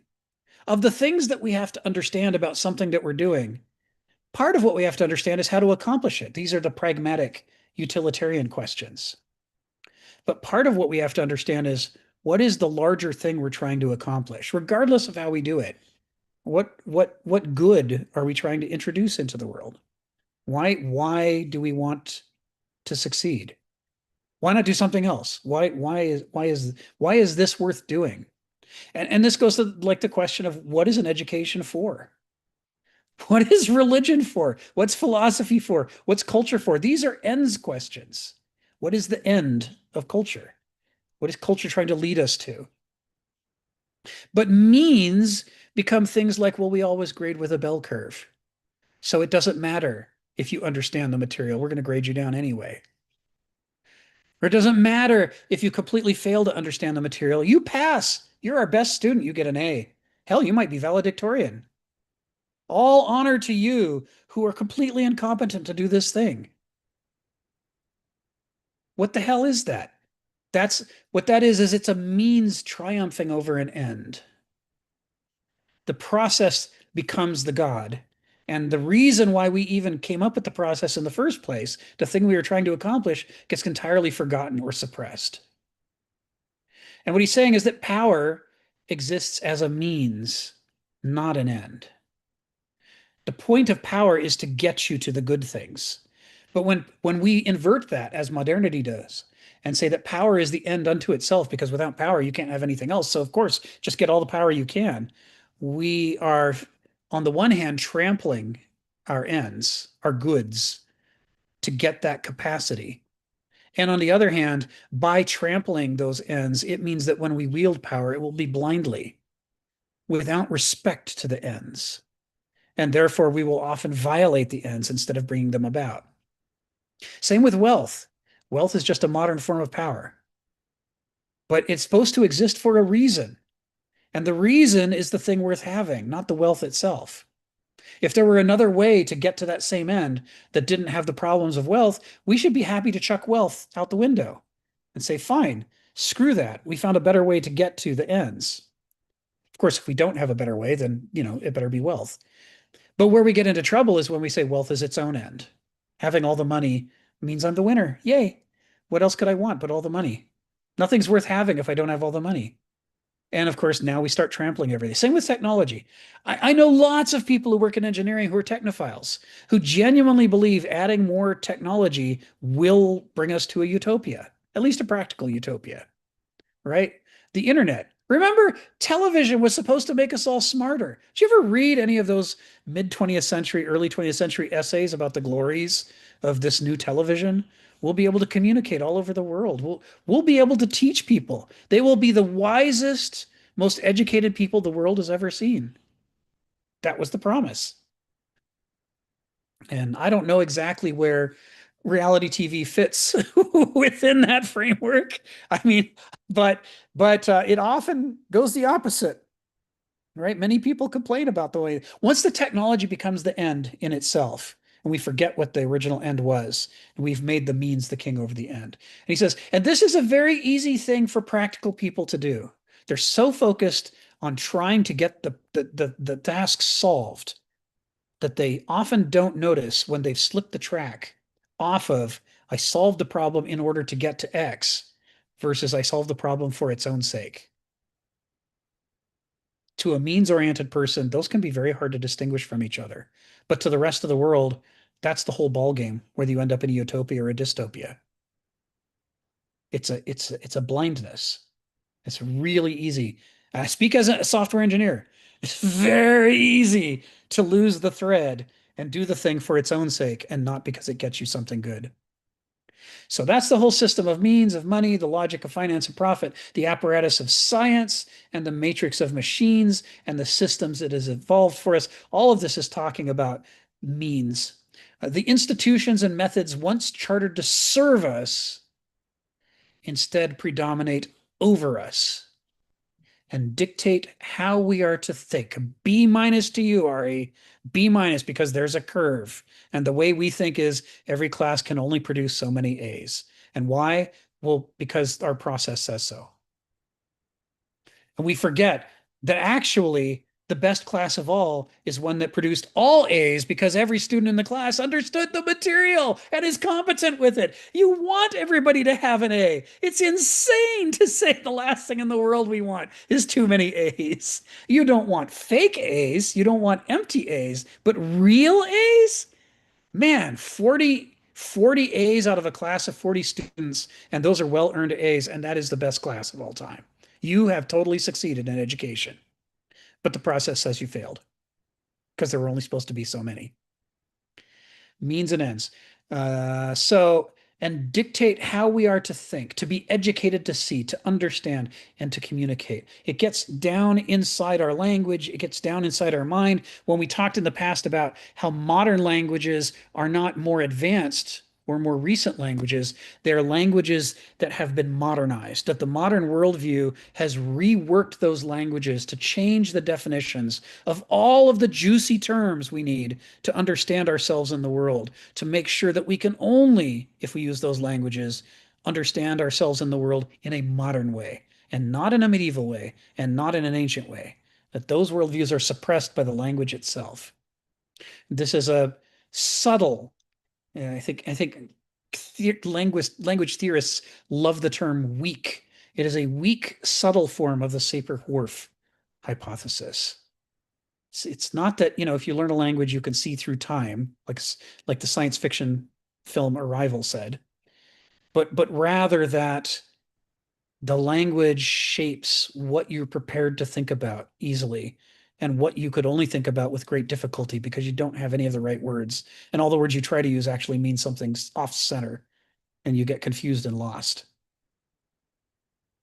John, come off mute. Tell us what's on your mind.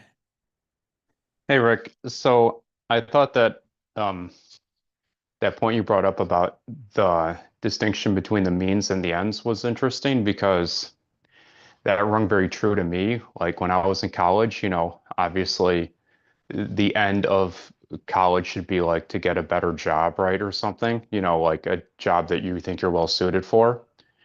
And, while I was on that path of trying to get better job through college, the kind of bubble that I was brought up in was that college is actually the end, but it's not the end.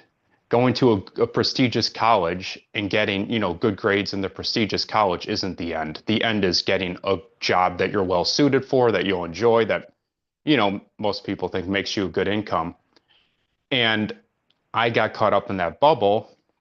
So when I was in college, an opportunity came along that was a great opportunity, but I kind of ignored it because I thought the end was the college itself. So I was more busy studying for my courses, but the opportunity came and went and I missed it. So, I accomplished my mean of getting a degree in school, but I didn't end up accomplishing the real end of getting a good job I'm well suited for. I let that go because I thought the end was school itself.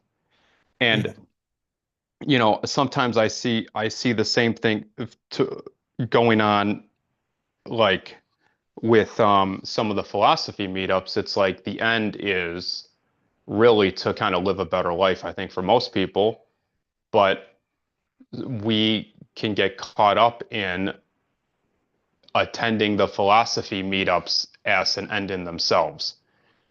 And that's what I like this group a lot in that, it's kind of meant for more of a practical aspect. You can evaluate the situation around you, but also like attending a lot of philosophy meetups, I get caught in the self-analysis, the kind of analysis paralysis where I analyze myself so much that I don't get out of that spiral and start, taking steps in my life. So, that's kind of like my more modern type education is like the self-education, right? And realizing that the philosophy is the mean, philosophy and studying and that kind of thing is the means to the end of living a better life as well.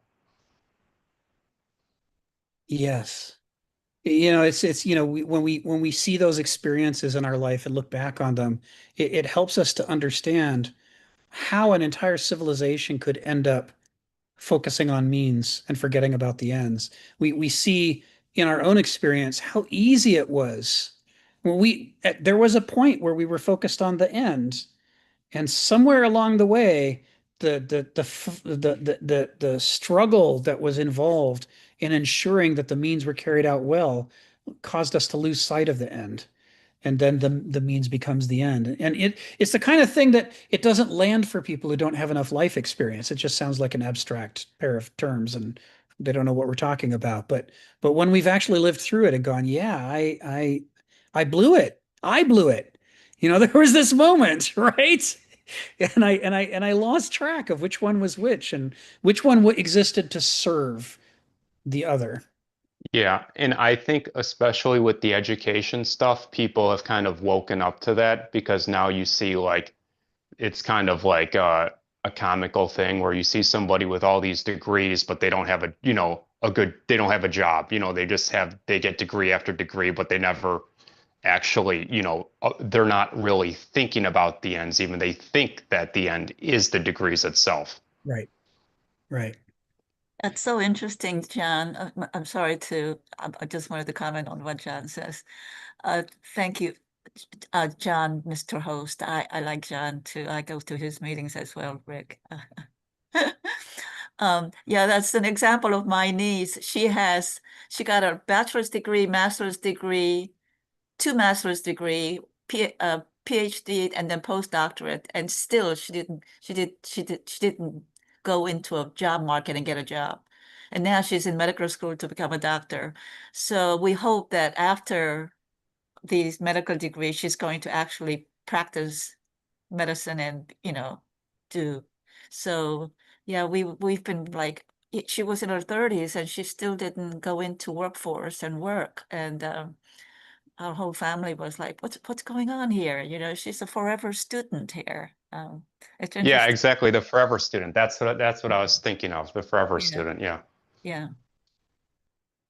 But you don't realize you're a forever student until you're on the other side of it, right? or until you're on the outside looking in. Like that's kind of the whole idea of this of this millennium in a microcosm is you look outside on yourself. Yes. Yes. Well, It's so some people see it much more earlier than others. It sounds like, John, you saw yourself much earlier than maybe some other people may have done. No, I didn't. No, Oh, you I'm didn't? kind of a Oh, forever student myself. I have a law degree and I was a CPA and you know all that stuff and a CFA and I was kind of a forever student, but not in the sense of going to school, formal school, but like getting like certifications and stuff. I kind of got into that bubble and I'm like, no, the more important thing is I have to think about what I want to do, like like for me, like going to law school, I hated it, and I knew I probably didn't even want to be a lawyer when I graduated because I hated law school so much. But I'm like, I want to complete law school because I just started it and I want to finish it now. yes. Yes. yeah, I It's have friends in New York. His name is Frank Flaherty. He got his law degree from Harvard. This is many years ago. He's in his 70s. Decided not to become a lawyer. I mean, he could have made a lot of money being a lawyer, lawyer in New York City and blah, blah, blah. But then he got a job at New York Times and he stayed there for like over 30 years. And now he teaches creative writing at NYU. And he also wrote a book. But um, I think I think that's a good thing. I mean, I appreciate. I think he did a wonderful thing. What he did. So. Yeah, thank you for your comments, Ginny and John. Yeah, this stuff about means and ends, it's tricky. And Aristotle talks about this some, and so do some of the other Greek philosophers. And part of what they're saying is this is a uniquely human problem. Other animals don't have this problem that we have. It's our flexibility that we are so flex. The only way that evolution can make us so flexible is to take away the compass in the brain. No more sophrosune. We no longer have an unerring sense of the right thing to do. The salmon knows when it's time to swim home to the home stream. And you don't see any salmon going, nah, I don't feel like it. I mean, they have to go. They really want to go. And, that's why there are more salmon in the world. They reproduce back in their home stream. If they were as confused as people were, they'd have died out a long time ago. But it's because there isn't one right way of life for Homo sapiens. There's a whole bunch of different possible ways of life. And the only way that evolution could make that happen was to ditch the Sophrosune. But the result is now we are so easy to confuse and to get confused about what is to be done. Or now what? Where are we going from this? Amusingly, Lenin, the revolutionary Lenin, actually wrote a book called What Is to Be Done, which is pretty much about this problem. It's like, okay, we're in charge, we had a revolution, it's great, but now what? I don't know. I know everybody thinks I'm this driven guy who always knows where he's going, but I write a whole book about it. I have no idea where to go from here. We have to figure out what to do. That we can get lost in a way no other animal can get lost. And it's not just under enormous amounts of duress, like under pressure, but even just in a school getting a degree, we can get lost and say, I don't remember quite where I was going with this. I used to talk about how, if I get to the point in life where I'm starting to get senile, nobody will be able to tell the difference because even as a teenager, I'd go into a room, but I'd be thinking about something exciting, and I was going to the room to get something. I knew I'd forgotten something. I had to go to the room to get the thing, and I'm having this great conversation with myself, and I walk in the room and I look around and go, "What was I getting?" It was literally 20 seconds ago. I knew exactly why I was going there. And it didn't require any external stimulus whatsoever for me to lose the thread so badly. I'm just standing there going, oh well, maybe I'll figure it out later. Maybe I won't. I'm not sure. This is not a problem other animals have. They just don't lose the thread as easily as we do. But losing the thread is the price that we pay for being a flexible species, right? The compass in the brain goes out, and all of a sudden it becomes possible for us to grow up into different kinds of animals who have different kinds of lives, doing different kinds of things. And so there's a price to be paid, and it can be really inconvenient. But so it's a subtext of his paragraph here.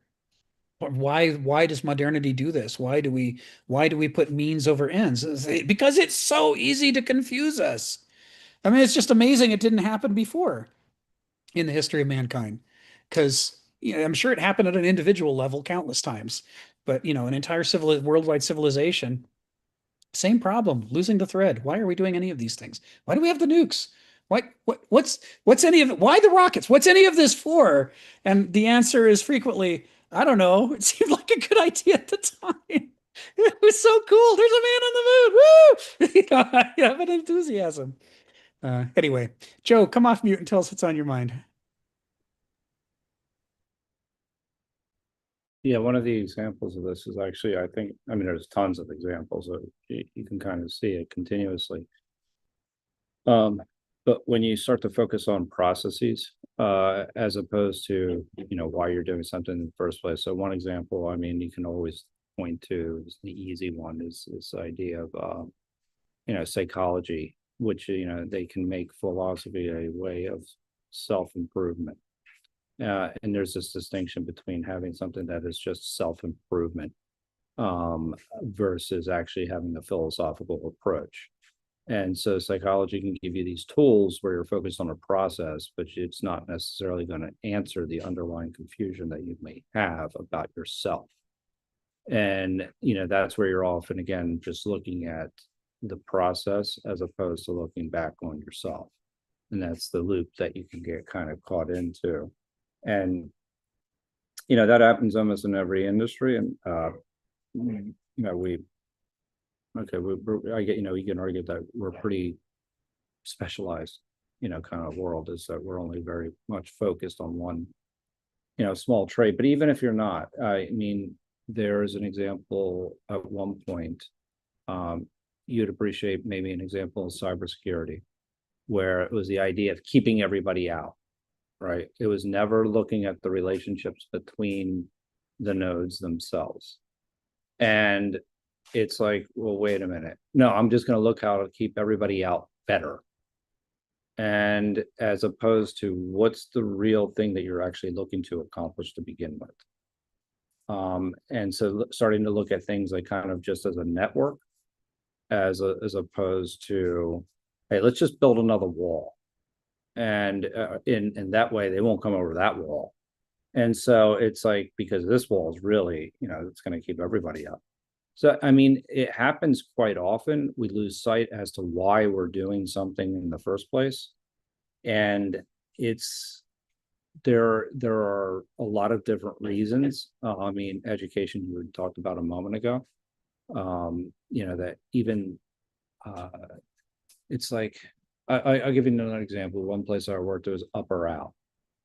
And, that whole idea was like, well, that's just the way it is. You could have multiple performers. And it's like, what, you're just going to get rid of good people because that's the rule. And that's what you're supposed to do, as opposed to actually thinking about it in terms of what is value being created. And this is the problem, again, that is something where you're always looking external. You're always looking at the process. And I mean, really fundamentally what this primarily gets to is this idea of efficiency and effectiveness. Because that's what essentially you're focused on if you're thinking in terms of more in a modern way, is that how do I make this more efficient? And as opposed to why am I doing this in the first place? And how does it relate to value? And at the very least, I may need to completely blow up what I do.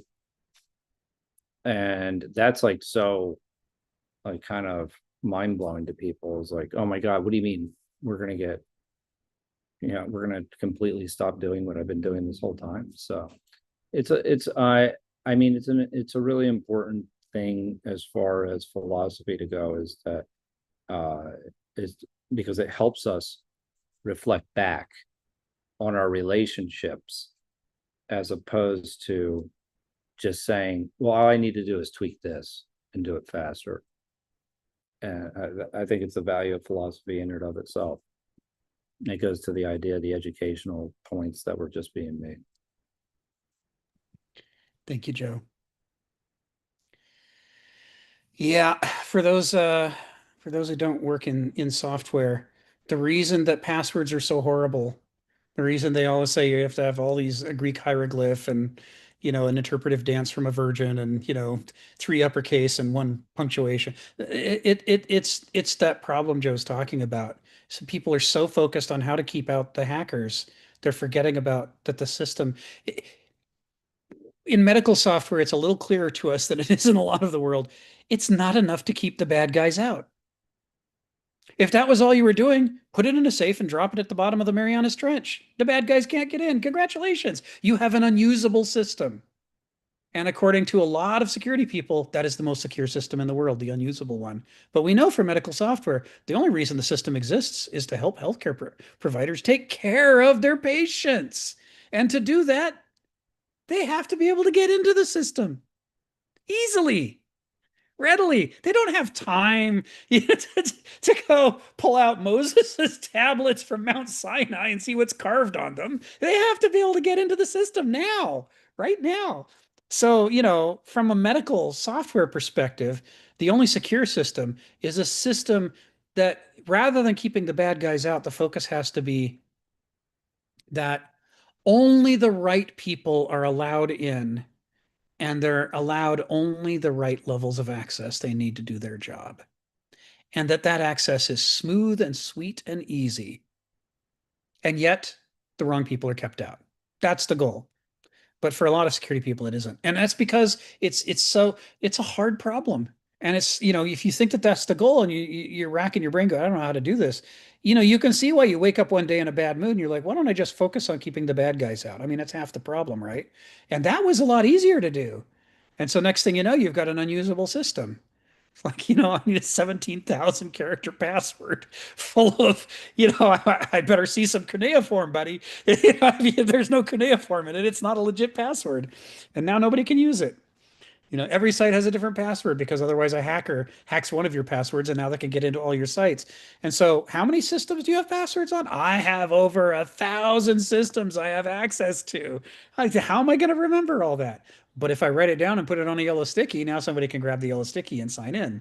So these contradictions are built into what happens when the means and the ends get confused with each other. And we end up creating systems that satisfy our processes, but don't satisfy our real human needs. Stephen, come off mute and tell us what's on your mind. Yeah, so I've been curious for years about this idea of history repeating itself in line with the Platonic month. So, you got this 2,160-year period. And I was predicting things which are happening now, utilizing that, because if like America is a repeat of the Roman world, well, the decline in the Roman Republic began, roughly consummate with the last 10 years. It's going really well. But I discovered, somebody introduced me to Spengler, and you look carefully through Spengler, and he's hiding it, but he's utilizing this method. He followed the Goethean concept about culture that you have the bud, the blossom, the fruits, and then the wilting of the culture. You talk about, modern Western culture arose out of the ashes of the Roman Empire. So you had the Dark Ages, that was the bud. The knights are hopping along and God appears and says, search for the Holy Grail. And the thing is, that probably only could have worked in Dark Ages Europe. That the people, as bad as they were receptive to something precisely because they were that bad. Other places still maintained a more sophisticated level of culture.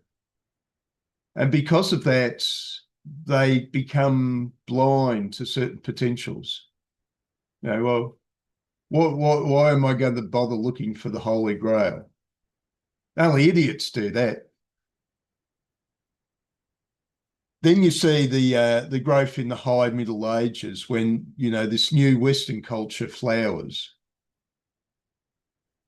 Yeah, if you had, shown somebody, Dark Ages Europe, and you said, in a few hundred years, these people will be ruling the planet, you would have said, you're a loony. So this is it. It's the inability to see what is underneath this. It's just people who just see externals will not see this. So you had the flowering of Western culture in the high Middle Ages, and oh yeah, very nice, but I still think everybody else is cleverer and smarter than that. But then bang, suddenly around the time of the 16th century, the West appears all over the world with a vengeance. But of course, this is the thing Spengler was pointing out, that you reach a period beyond the fruit where the culture becomes static. You can see this in the Roman Empire. I mean, you pointed out Kenneth Smith couldn't be bothered with the whole period of Roman culture from Augustus to when it fell. Maybe Augustine is the guy that interests him. That whole static period just doesn't interest him. So all our moderns have seen the great fruit born of the last 500 years, which Stirner would say, yeah, this is just this period.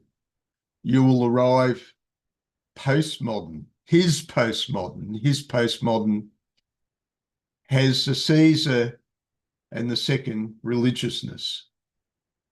He points out, Stirner points out, that you look at the growth potential of any culture, and there's an element of religiousness there.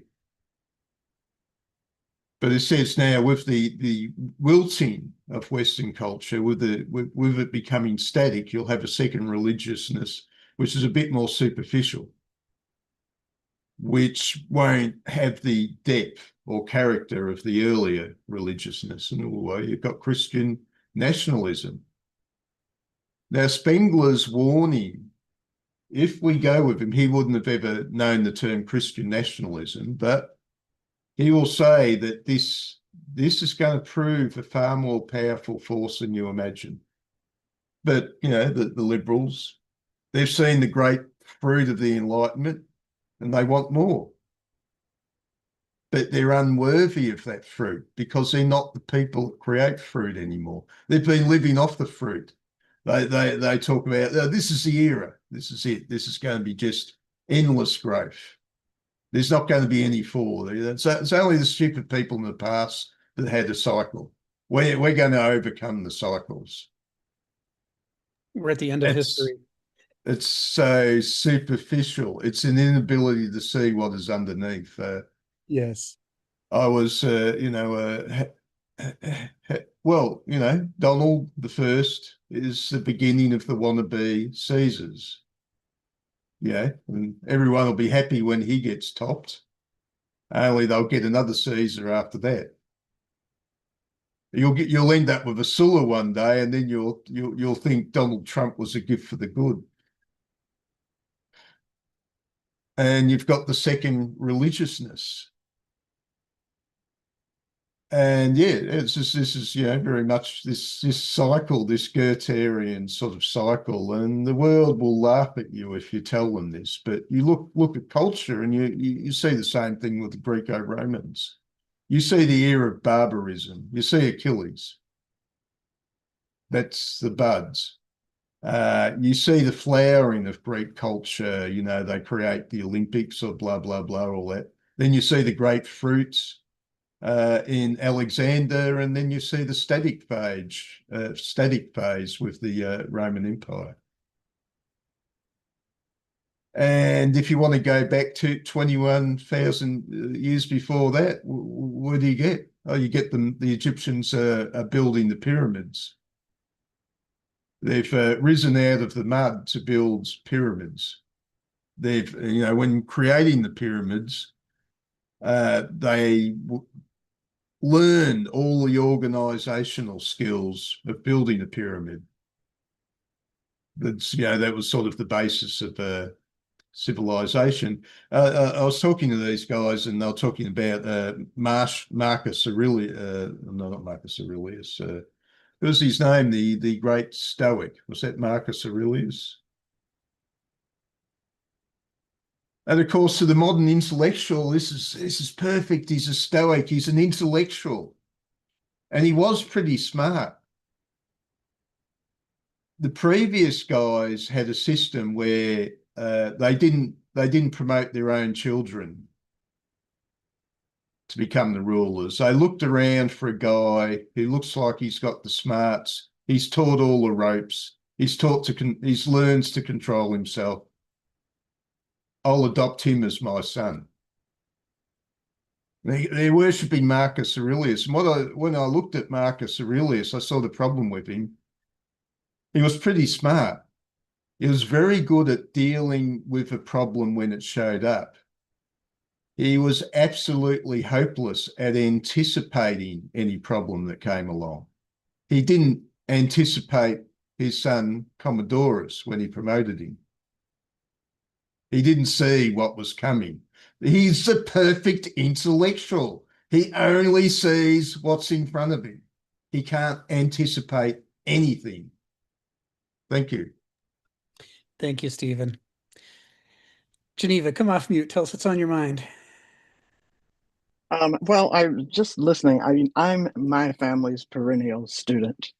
So I would still be going to school if I hadn't run out of student loan, because I loved it.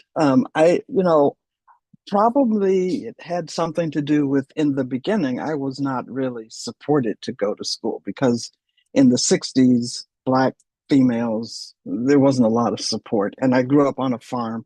The high school counselors were saying, no, no, no, you don't go to college. You marry the farmers and have babies. And I thought, but I don't want to marry the farmers and have babies. I want to go to college. So I didn't know how to go about it.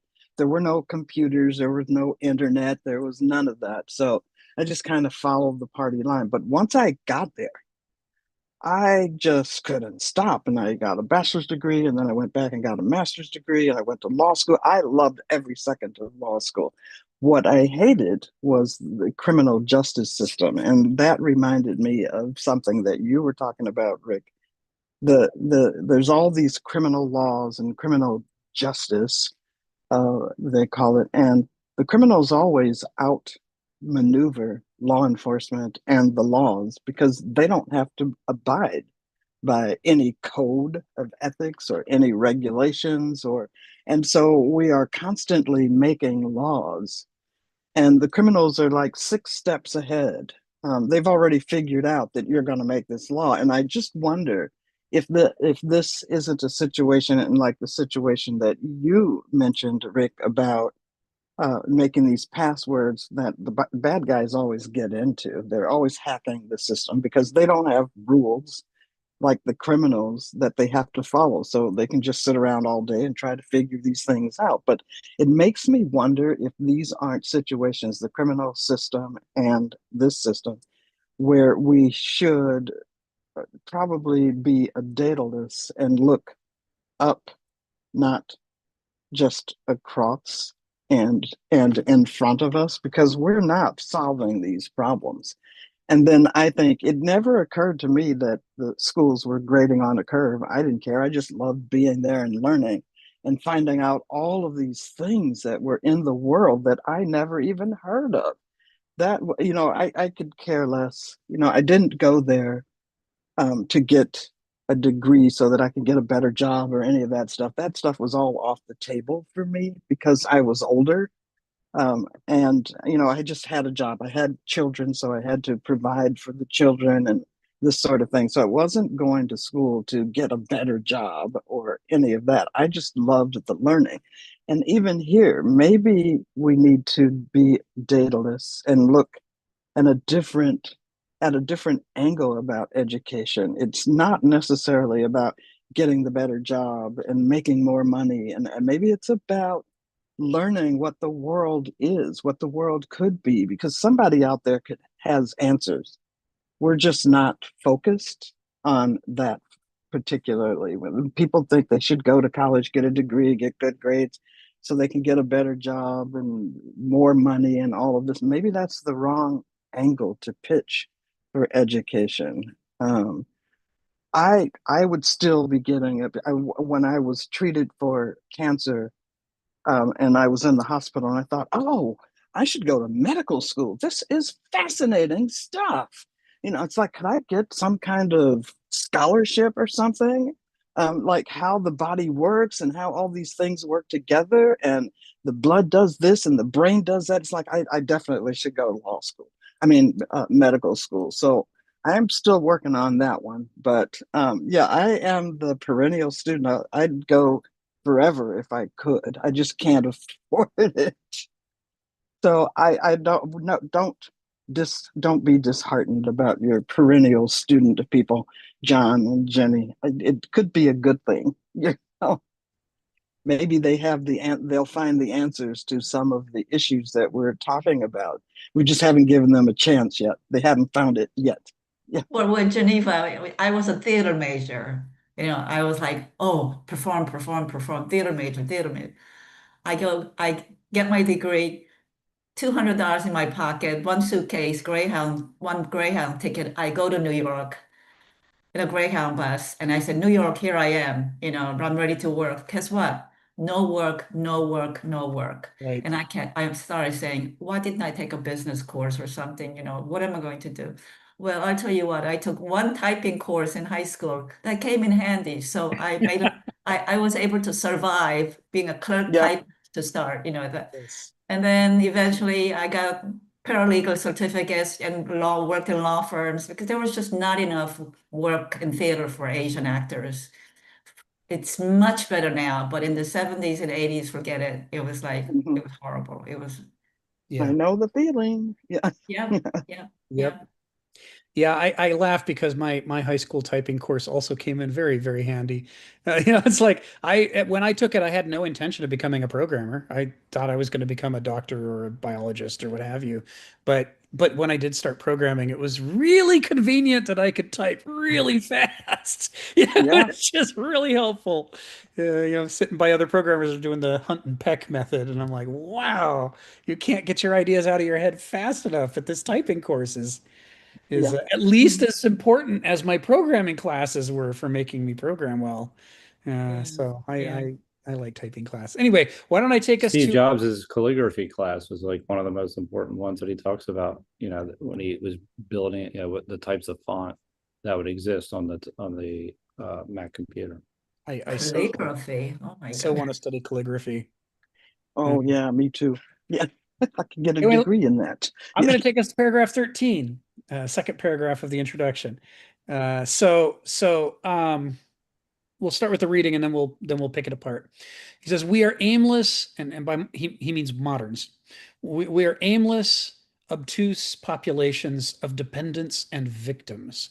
Our systems, our system of rule and motivation takes for granted our utter compliancy and servility, and we do not disappoint it.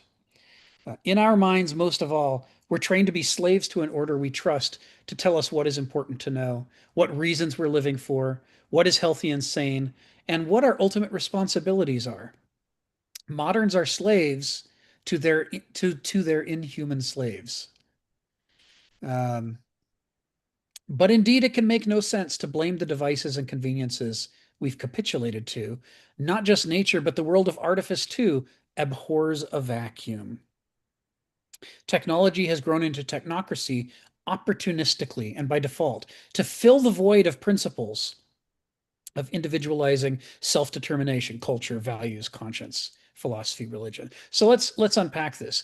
So it's interesting because we think of modernity as the age when we're free and we can finally be ourselves because we have all the science and technology and learning, and we see the world accurately, unlike everybody before us, and we're not, primitive screwheads and barbarians and savages, and so therefore we can do anything now, and we must be the most active people ever, right? I mean, Disney cartoons say that's true, and Star Trek says it's true. Everybody says it's true. But the critique, when he says we're an aimless, obtuse population of dependents and victims, he's citing back to the culture critics that he talked about in the first paragraph. He's saying we prefer to think of ourselves as free. But the problem is, rather than doing the work to free ourselves, we simply declare a priori that we are free without doing any of the work. We hold these truths to be self-evident. We're endowed with certain inalienable rights. We have them without working for them. Life, liberty, and the pursuit of happiness. The Greeks thought liberty is the hardest thing in the world. To free yourself from your parochialism, from your emotions, from your appetites, to free yourself from your ideologies and your training, that's the hardest thing in the world. Most people never succeed at it, and they end up being generic people. It's like the guy who loves chicken, the guy who likes Pokemon, the kid who likes Pokemon. It's like that's a type. We all know the type. We could all write a script in which that type walks into a room and other people are trying to talk about other things and they just won't shut up about the thing. Because we know what it's like. We've all not only have we met that type, some variations of this, we've been that type at one point or another in our lives. I mean, there was a period when I was a kid and I would not shut up about dinosaurs.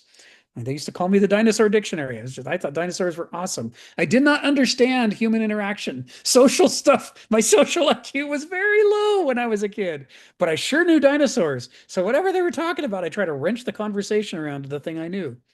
I was, the problem is that I didn't know why any of the conversations were happening. I didn't know what the ends were. It was just a means for me to try to talk about the thing that I was interested in.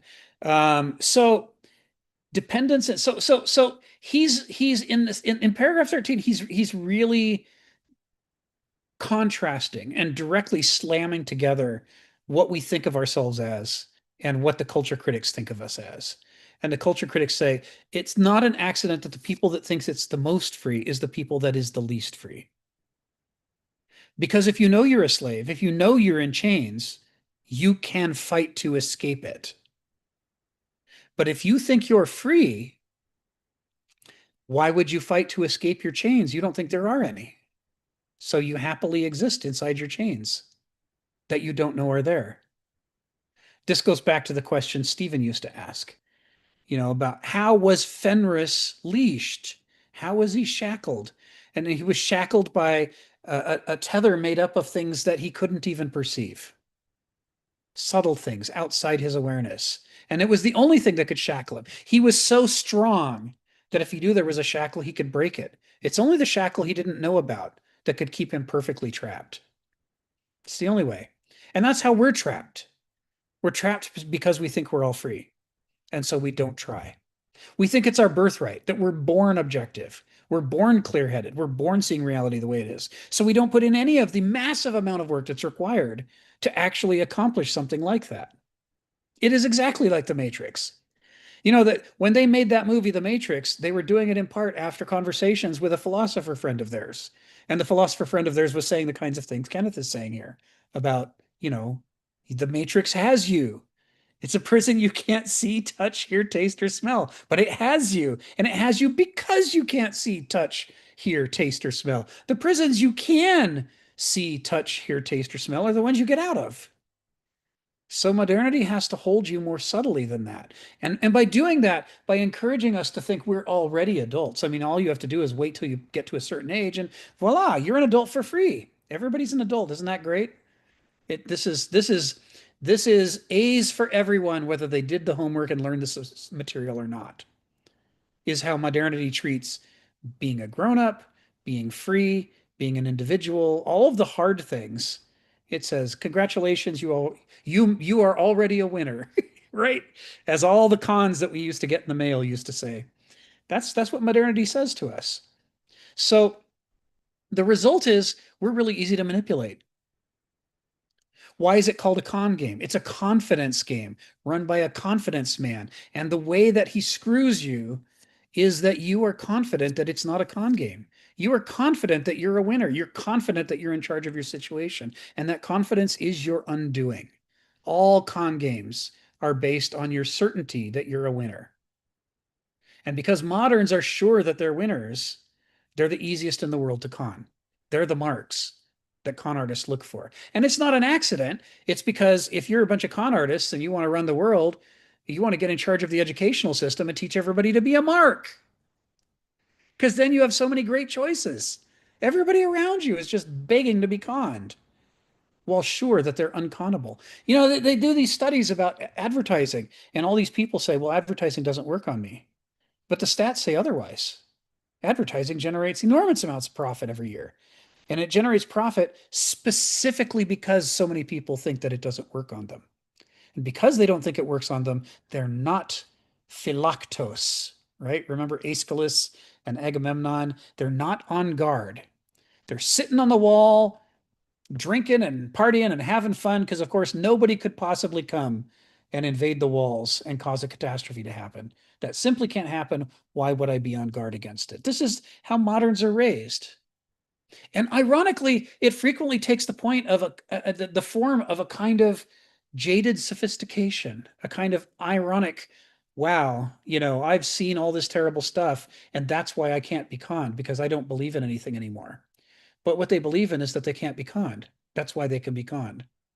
No matter how ironic or self-referential or sarcastic or knowing their affect or their brand is, they're basically walking marks. And by they, I mean us.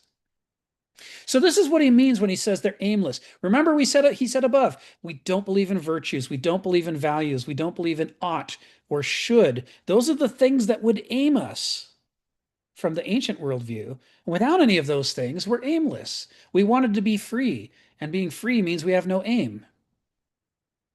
And we don't know that we have no aim, which is what makes us obtuse. And because we can't supply the necessary forms to frame ourselves in and give ourselves drive, we're utterly dependent on someone or something else to do that for us. And according to the ancient Greeks, that's a doulos or a benausos, but one of the two slave forms. They are the types that cannot govern. And because they cannot govern themselves. That's us, that's moderns. Douloi and benausoi. Or potential aristoi who have been stomped down and trained to the level of believing that they're douloi and benausoi and behaving like douloi and benausoi, and maybe being miserable and having a life in which nothing ever makes them feel fulfilled and they don't know why, but they keep doing it anyway because it's the path of least resistance. It's better than going to jail, being homeless, being in an insane asylum, or being dead, which are the usual places aristoi who insist on being aristoi end up under modernity.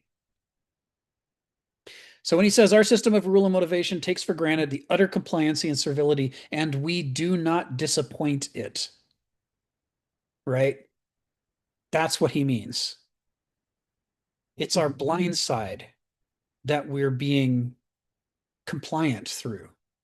Not the part where we're focusing, we're like, nobody can possibly fool me. That thing that we're looking at and watching out for, that's not where we get hit. We get hit on the blind side that we're not looking at because of our overconfidence. Ari, come off mute and tell us what's on your mind. Yeah, I want to be careful to not go off the rails. There's always a temptation to go off the rails here, but I want to first refer to a recent conversation between Andrew Huberman and a guy named Scott Galloway. He normally has, I don't know, more science-oriented people, but he's a very famous, apparently businessman. He teaches at NYU, and he's become more famous for trying to speak up, almost like an Aristos, I really say, as like pointing out all the things that he thinks are quote unquote wrong, but not just pointing out the failure modes, really trying to address, even without going those too deep, just looking at what people can do to cultivate more responsibility in their lives. And his one of his focuses is young men, and he's also careful to say that it's not that black women or black or not or regular women or older people or other people are not important. he's just pointing out it seems like that a lot of younger men are having real issues, and they're a demographic that, for whatever reason, is somehow really struggling. And so whatever, he was just talking about that, but he didn't want to, and I want to as well say that just because I'm salient about this doesn't mean these other things are less valid, right? So this is a healthy dialectic, and this is an aspect of the dialectic, and how far you want to take it. It's just, but don't take it too far that this is the only thing that matters. That's a failure mode that I want to avoid. And he's talking about a lot of things that healthy male role models to some degree, and not that I actually subscribe to this, but the basic contour of Jordan Peterson, which is basically, in order, don't look for authority, try to look for responsibility. And then when you're responsible for things, authority should sort of emerge and naturally align with these two things. And in general, if you're in service of the world around you, be it what you can be responsible for, that's going to help you build character and do better in life. And whatever, you can go way down that road into failure modes, which I don't like, which somehow often get to like women should be back in their roles in like the 1960s. That's a failure mode that I would say is terrible. But the idea that Scott Galloway talks about here is that one of the major problems in society is a failure of dialectic between genders, that essentially a lot of men and young men blame women, and that's a failure mode. And a lot of women for a long time have been blaming men, which again might be valid, but in terms of this like identity and victimhood, it doesn't help to just label the person who's abusing you. It's necessary to cultivate agency and not just use victimhood as an excuse to get stuck in contingency over and over. So he's talking about how this is whatever for boys and maybe for other demographics, but then he goes off on the rails, which is interesting to bring up. There's this idea, he says that there's he almost blames it as if they're he sounds like he's almost calling that they're evil, but I would personally say that it sounds more like this is just a failure mode, and I don't attribute that this was anybody's intent, but it sort of ended up this way. And that essentially the older generations, because the baby boomers of whatnot, have had us all and themselves living in systems. And now you have what most of our society is run by what he calls the golden girls. There's all these old people that don't belong in the Senate, and it has nothing to do with females in this case. It just has to do with people, that there isn't a healthy transition to cultivate the next generation of people. And I like to take a step back and not blame any individuals, but he talks about this essentially, that that the older generation is systematically transferring wealth from the younger generations to the older generations continuously, and there's this real problem of older people in their academic environment or their political environment not only not being able to step down, but not actively cultivating mentees. They should be mentoring people to take over. And so, like Andrew Huberman says explicitly, I mean, he's also so successful he can do this, but he's like, for sure, as soon as I can, I'm retiring and I'm trying to make space for the next generation, because the worst thing that can happen is that there's all these people that are still there, and maybe they're doing okay, but it's not about them. It's not about them doing okay. It's the fact that now there's no room for other people. And if you're a tenured professor who's 85, well, back in the day, it meant you stopped doing that at 65. That's 20 years of a generation that was lost. And to quote my grandfather, personally, he was the head of sanitation in Los Angeles, was awarded what's probably called the most prestigious civilian award in the world or in the country by Lyndon Johnson for being what's called the Civil Works Man of the Year.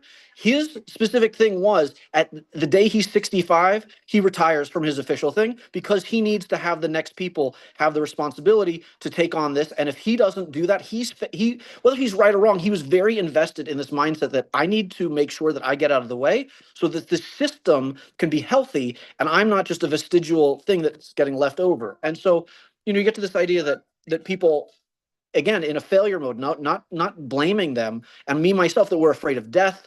We're not having a healthy relationship with life because we're afraid of death, and therefore we want to live forever, and we're not invested in passing these things on to younger people. And it's not to say that we're not wanting to do that, or that, I mean, I think many of us feel that we want to do this, but if you were to let go, it's too hard, or for whatever reason, like you don't have a retirement. I mean, there's so many different ways of looking at this in the complex way that gives dignity to the elder generations that are failing the younger generations. But a lot of this, like, or the attitudes toward climate change or whatever it is that it's like we're going to just piss through our resources and not and because we need to keep the lifestyle we have, as opposed to making sacrifices to recognize that there will be generations after us and they need us to make space for them. So I was just noticing here that there's a trend, or almost some sort of weird, I don't know if you want to call it a dialectic, but it's some sort of weird reverse dialectic, that the more that older generations have a hard time letting go, they have a hard time passing on and forming healthy relationships with younger people, then there's something about the systems that they are themselves are trapped in, that the younger people are also trapped in, that infantilize everybody in there. The old people are infantilized because now they're not fulfilling their whatever mature role of being wisdom, whatever it is. I'm not to say it's their fault. And again, I want to say it over and over. I don't blame them. I just see it as they're in some sort of trap too, probably. They're part of the labyrinth that they just got to keep going round and round and round. They can't get out. And therefore, what's happening is they're almost infantilized by these systems. And then the younger people are seeing this model of older people. Those are the ones you look to. And you're thinking these are adults, but they're really infants. And you can't tell the difference. So there's a lot of old, like what Stephen often says, there's no adults anymore, right? There's no Aristoi anymore, whatever you want to call it. But if you believe that there are adults and you think there are, you're looking to these other people, like these great celebrities that live awful lives. And you're like, oh, well, vices for them are crime for me. So I just need to get rich and famous and then I can do whatever I want. And then what I do is a vice. And even the vice, because it's wanted to be emulated by the young people, it's not a vice anymore. It's a virtue. Right. So now you get this whole thing that you went from crime to virtue. And it's like the people at the bottom have to suffer what they will because that's crime. And the people at the top will do power does what they want. And then the weirdest part is it's not even a vice anymore. It's a virtue. So this used to be a vice to hold on to your power for too long. Now we might see it as a virtue that this person's sticking it out and really staying the call and never quit, never die. Right. It's like so there's just a weird to end nicely. There's a weird relationship between older people, older generations, and younger generations, both seeming to fall into this infant trap. And I think the infant trap, to say it in our language, is the loss of appropriate amounts of agency, and the trapped in that everything's contingency, where you're an object and no longer a subject. And lastly, to say about that, it's like my whole language about knowing if that you are doing in the right way is aligning your responsibility with your authority and always trying to seek out more responsibility. And if you don't have the authority to do that, then maybe it's not your place to have that responsibility. Or if you are tasked with this responsibility and life is asking you to do these things, you need to find creative ways to search for the authority to take on these responsibilities properly. But again, it's an alignment between what needs to be done and who are the people that are going to be able to do it. And that is a messy process. And the more we remove people from this process, the less people are not only able to do it, but they're also less expecting that they should be able to do it. And so it's like a weird trap that's really like a matrix within a matrix within a matrix within a matrix. And it's like every level you go, you're like, aha, I found my way out. And you're like, crap, it's another part of the maze. Right. So anyways, that's a good place to end. Thank you, Ari. Yeah, I mean, the kinds of things you're talking about are what happen when the reasons why we have these institutions and processes get forgotten, and the processes become ends in themselves. And then it's nobody's job in modern society to train the next generation. It's when I started out working in 1984, you could find student aid jobs, summer aid jobs, you could find entry-level jobs. They were all over. Every industry had them. They're gone. They're all gone. People not only can't kids get jobs anymore, used to be delivering newspapers was a kid's job. Now this is how people are supporting their families because there aren't enough jobs around. My wife's mom and dad used to deliver newspapers for a living. And that's not how they started, but that's how they ended up. And of course, that's taking a position that would be an entry-level position for a kid once upon a time. So all of these healthy organs of society that have to be there if you are pursuing your ends as a society, they get forgotten when the ends get forgotten and everything starts turning into a means. It leads to perversion, and I'm not talking about sexuality, but it leads to perversion of the society itself, where it can't be healthy because it actually takes a lot of work to keep a society healthy, a lot of work that's directed towards the ends. And eventually you get to where nobody's working towards the ends. And the more perverted the society becomes, the fewer people are able to grow up into a healthy adult mind, which is the kind of mind that's required to recognize you even have that problem. And so it becomes a feedback loop because now you have a generation of people who don't even see the problem. They couldn't see the problem. They've never been trained to see the problem. They don't know why you would care about ends. And so, of course, they're going to be more likely to create these processes that don't lead to anything healthy. It's a trap. I mean, and ancient Greeks believed that it was difficult to make a culture or society. You really had to invest in getting it right. Whereas we believe that everything exists for the quarterly profits, everything.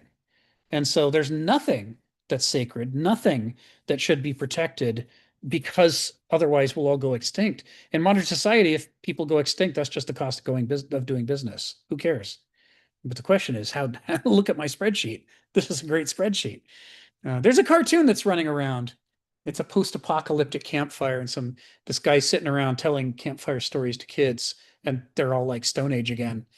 And he's saying, but for a beautiful, bright time, we created enormous return on investment for our shareholders. So really, it's all worth it. It's okay that everything collapsed because we were so good.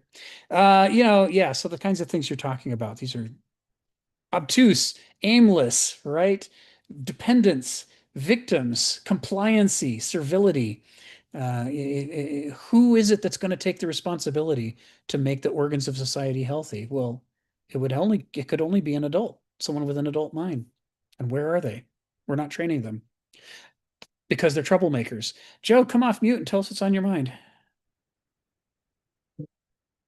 Yeah, the line that I found to be interesting is this idea, the relationship between, reasons and responsibilities. That line in particular when in Kenneth's writing.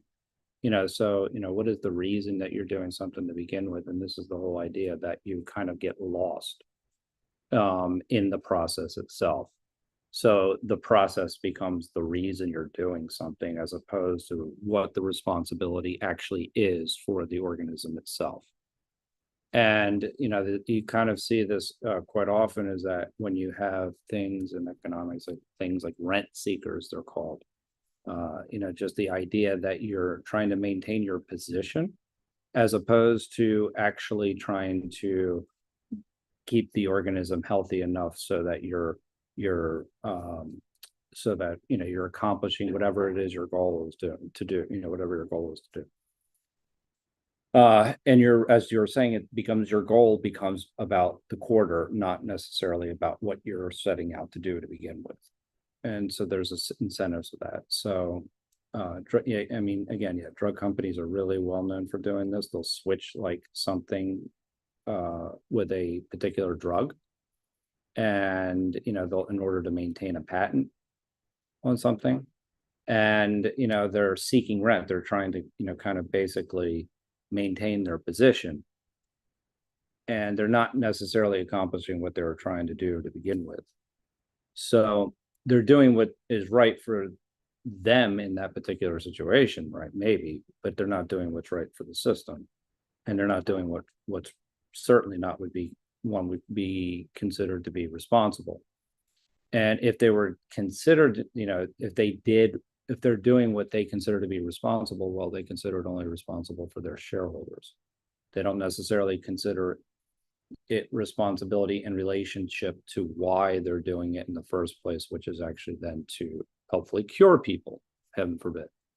So that you start to see this relationship between reasons and responsibilities. And it happens a lot as well in systems that become stagnant and die. That's where essentially the idea of creative destruction, if you will, that there is this kind of way where the current system is displaced with something that's better, but at the same time, it's creative. It's not necessarily something that is just, hey, we're going to blow it up to blow it up, right? So there's an element of responsibility that exists within that too. So you can kind of see this relationship between a reason and a responsibility, and when you really ask to why you're doing something in the first place, you assume responsibility. When you know, you're more about the process. Your only focus is the reason you're doing it. All right. So the reason I'm doing it is because I want to optimize whatever the hell it is that I'm doing. And as opposed, and my responsibility is for this process. It's not for, the ethical concerns that would actually be better for the organism as a whole. So that's a very, again, this is a modern way of thinking because it becomes more about how do we make the current process more efficient, not more effective. Thank you, Joe. Reasons versus responsibilities. Yeah, you're right. He's got a little dialectic there, doesn't he? And you can see some of what he's talking about when you think about how many people think they stand for things until push comes to shove. And that's when you discover the thing they only really stand for is not getting in trouble. That their commitment to not getting in trouble is a life or death commitment for them. Because if they get in trouble, they could get fired. And if they get fired, they could lose their home. If they lose their home, they become homeless. And if they get homeless, they unless that situation gets turned around, they will lose years off their life. I mean, there is an existential threat hanging over people. And it leads to a deep existential terror of being the nail that sticks up, of being the one who bites the hand that feeds you, of getting in trouble. And that fear of getting in trouble gets in the way of the adult mindset. Like John Lewis, civil rights activist John Lewis, talks about the adult mindset it recognizes that it's important to engage in good trouble. It's a John Lewis, it could be his trademark. Everybody knows. You talk about good trouble, everybody knows you're talking about John Lewis because he captured the idea because it was so shocking to so many Americans. How could there be good trouble? Trouble's the worst thing there is.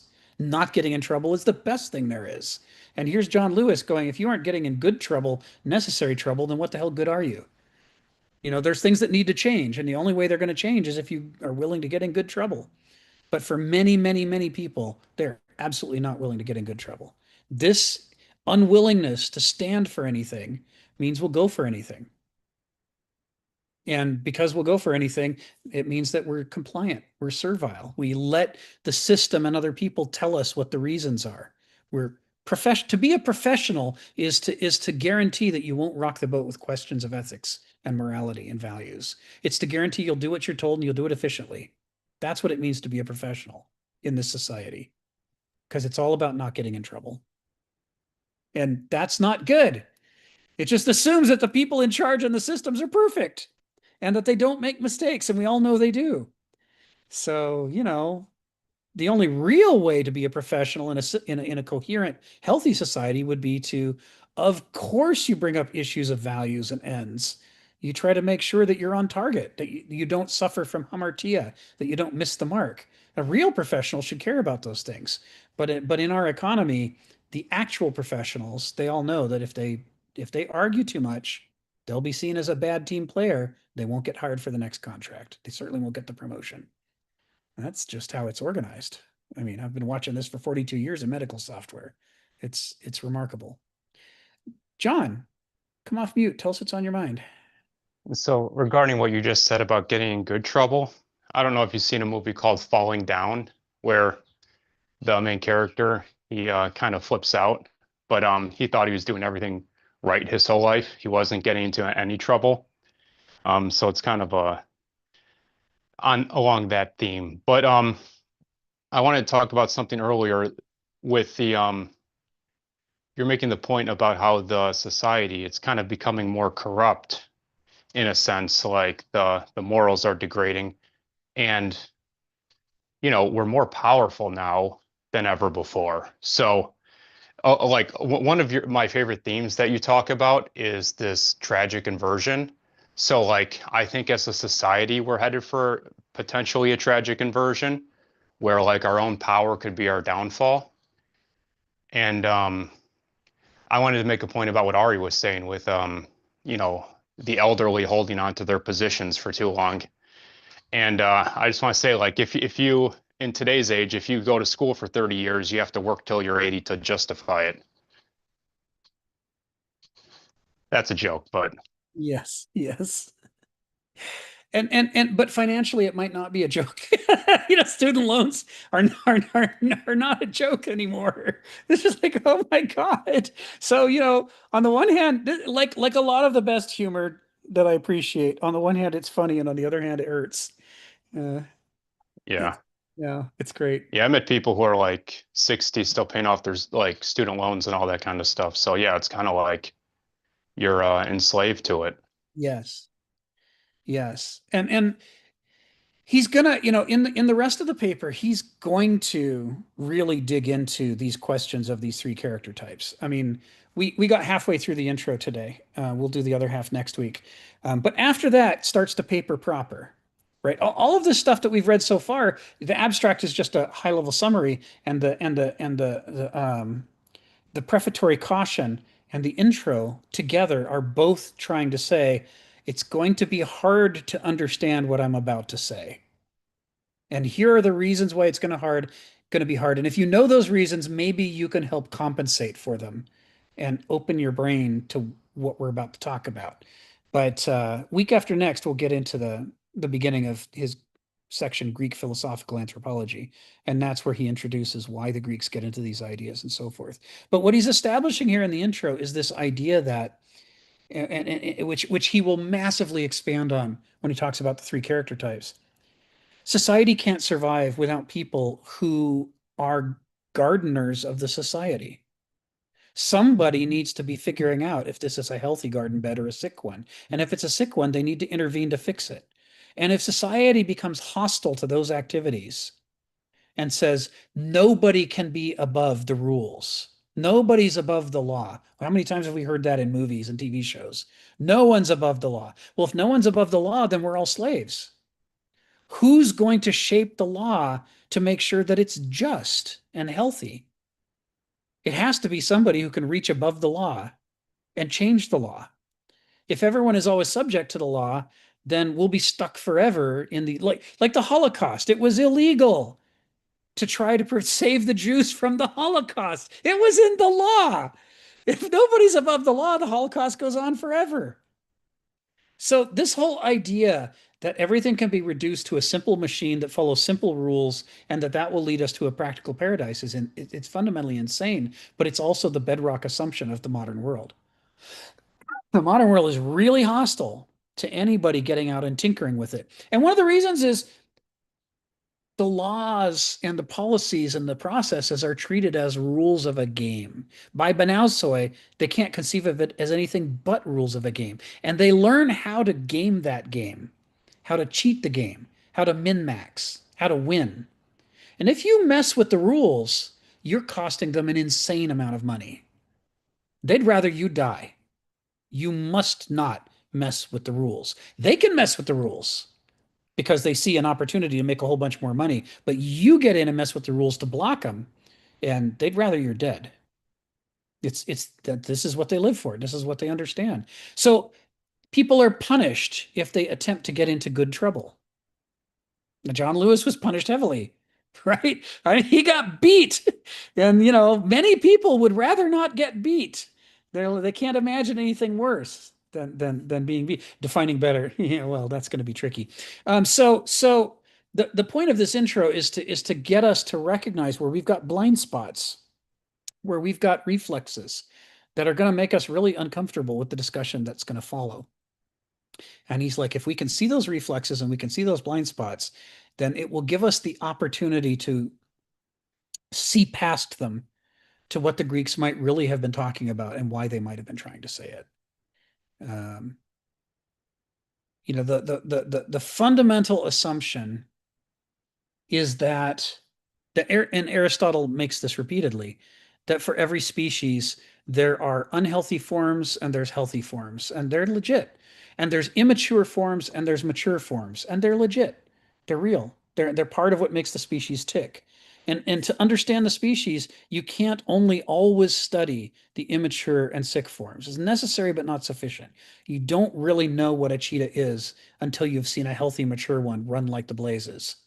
And then you're rocked back on your heels and go, oh, that's its way of life. I've never seen anything like that. You know, that thing that at their best they can do is what they build their whole life around. And in Homo sapiens, we're no different. The mature adult form of Homo sapiens is necessary to the survival of the species. But in modernity, we suppress it utterly. And that's what this paper is going to explore. How does it do that? Why does it do that? And what are the consequences of doing that? And what is the thing itself that's being suppressed? Stephen, I'm going to give you final word. Come off mute and tell us what's on your mind. Yeah, I was just draw you again to Spengler's principle that you might not be in modern times anymore. You've now entered his postmodern era, the static era. And everywhere you see intellectuals praying for technology to save them. But if Spengler is right, the spectacular advances we once saw in technology, which transformed the world, are a bit behind us. If you go back to the post-war economy, the government's overspent tremendously, but because the economy was expanding so fast, the growth of next year forgave the spending sins of the previous year. That started to fail a bit in the 70s, so you've got a different, Friedmanite monetary system. Now we could be heading to an era where the technology might not suddenly appear to save you. The Germans, they said, dismantled their whole nuclear power system because they thought, well, in a few years, alternative technologies will come along that will make them obsolete. It didn't happen. Now they're just stuffed. But yeah, contemplate that you might not be with the modern anymore. You're brushing sleeves with a new animal, the postmodern. Well, I think another way to say what you're saying is that you can be in Spengler's postmodern and still be in Kenneth Smith's modern because it's two different frameworks for describing the same problem. And so it all depends on, if when we use these terms, we always, like you did, you have to be careful to say Spengler is the one who defines this. If you want to understand what he means by postmodern, read up on his theory and see how he structures history. Modern, when we're talking about in a Kenneth Smith sense, might actually mean the same thing as Spengler's postmodern. It all depends on how Kenneth Smith defines modern and what the arc of history is from that. And then, of course, we get Hannah Arendt, but that's a challenge for another day. Well, So, I mean, I remember about 10 or 15 years ago, this Persian lady, she leaned back and, don't worry, very soon the robots will be doing all the work for us. And yeah, there are robotic systems that do a lot of work, but she was imagining the humanoid robot, which would be everybody's servant. And they still believe it's coming. And they say, well, I've seen things on YouTube. And I sort of try to explain to people that they're creations. yes. They're made to appear as something. And they refuse to believe me. I said, Yes. have you ever seen any of these robots doing things down the shopping centre? Right? Where are they? Where are they? They've been on YouTube for years, but we haven't seen them down the shopping centre. And do you see them digging ditches? Do they the work that we don't want to do? Is that what we see them doing? I've got one working in the backyard at the moment doing the gardening for me. What's really scary to me is, I don't know, you may have read this article a couple of months back, teenagers using AI as a friend. Rick, you've seen that article about this 17-year-old who, AI agreed that he should go ahead and commit suicide. And then he did finally, after a couple of months of, Yeah. and Good I advice. keep thinking, where were his parents? Where were his family? Where were his human friends? That to me is very scary and sad. But it's a whole can of worms, and we're out of time for today. Wrap us up. Well, thank you Give for the me advice meeting. on your Thank you for love the life meeting. from Chat GTP. So They'll safer with tarot cards, I think. Thank you all for joining today. Thank you, Rick. Bye. Bye, Thank Rick. you. Thank you, Take David. care. Okay, Highlight of the good night. week. Yay! Thank you. We'll see you next week. Yeah.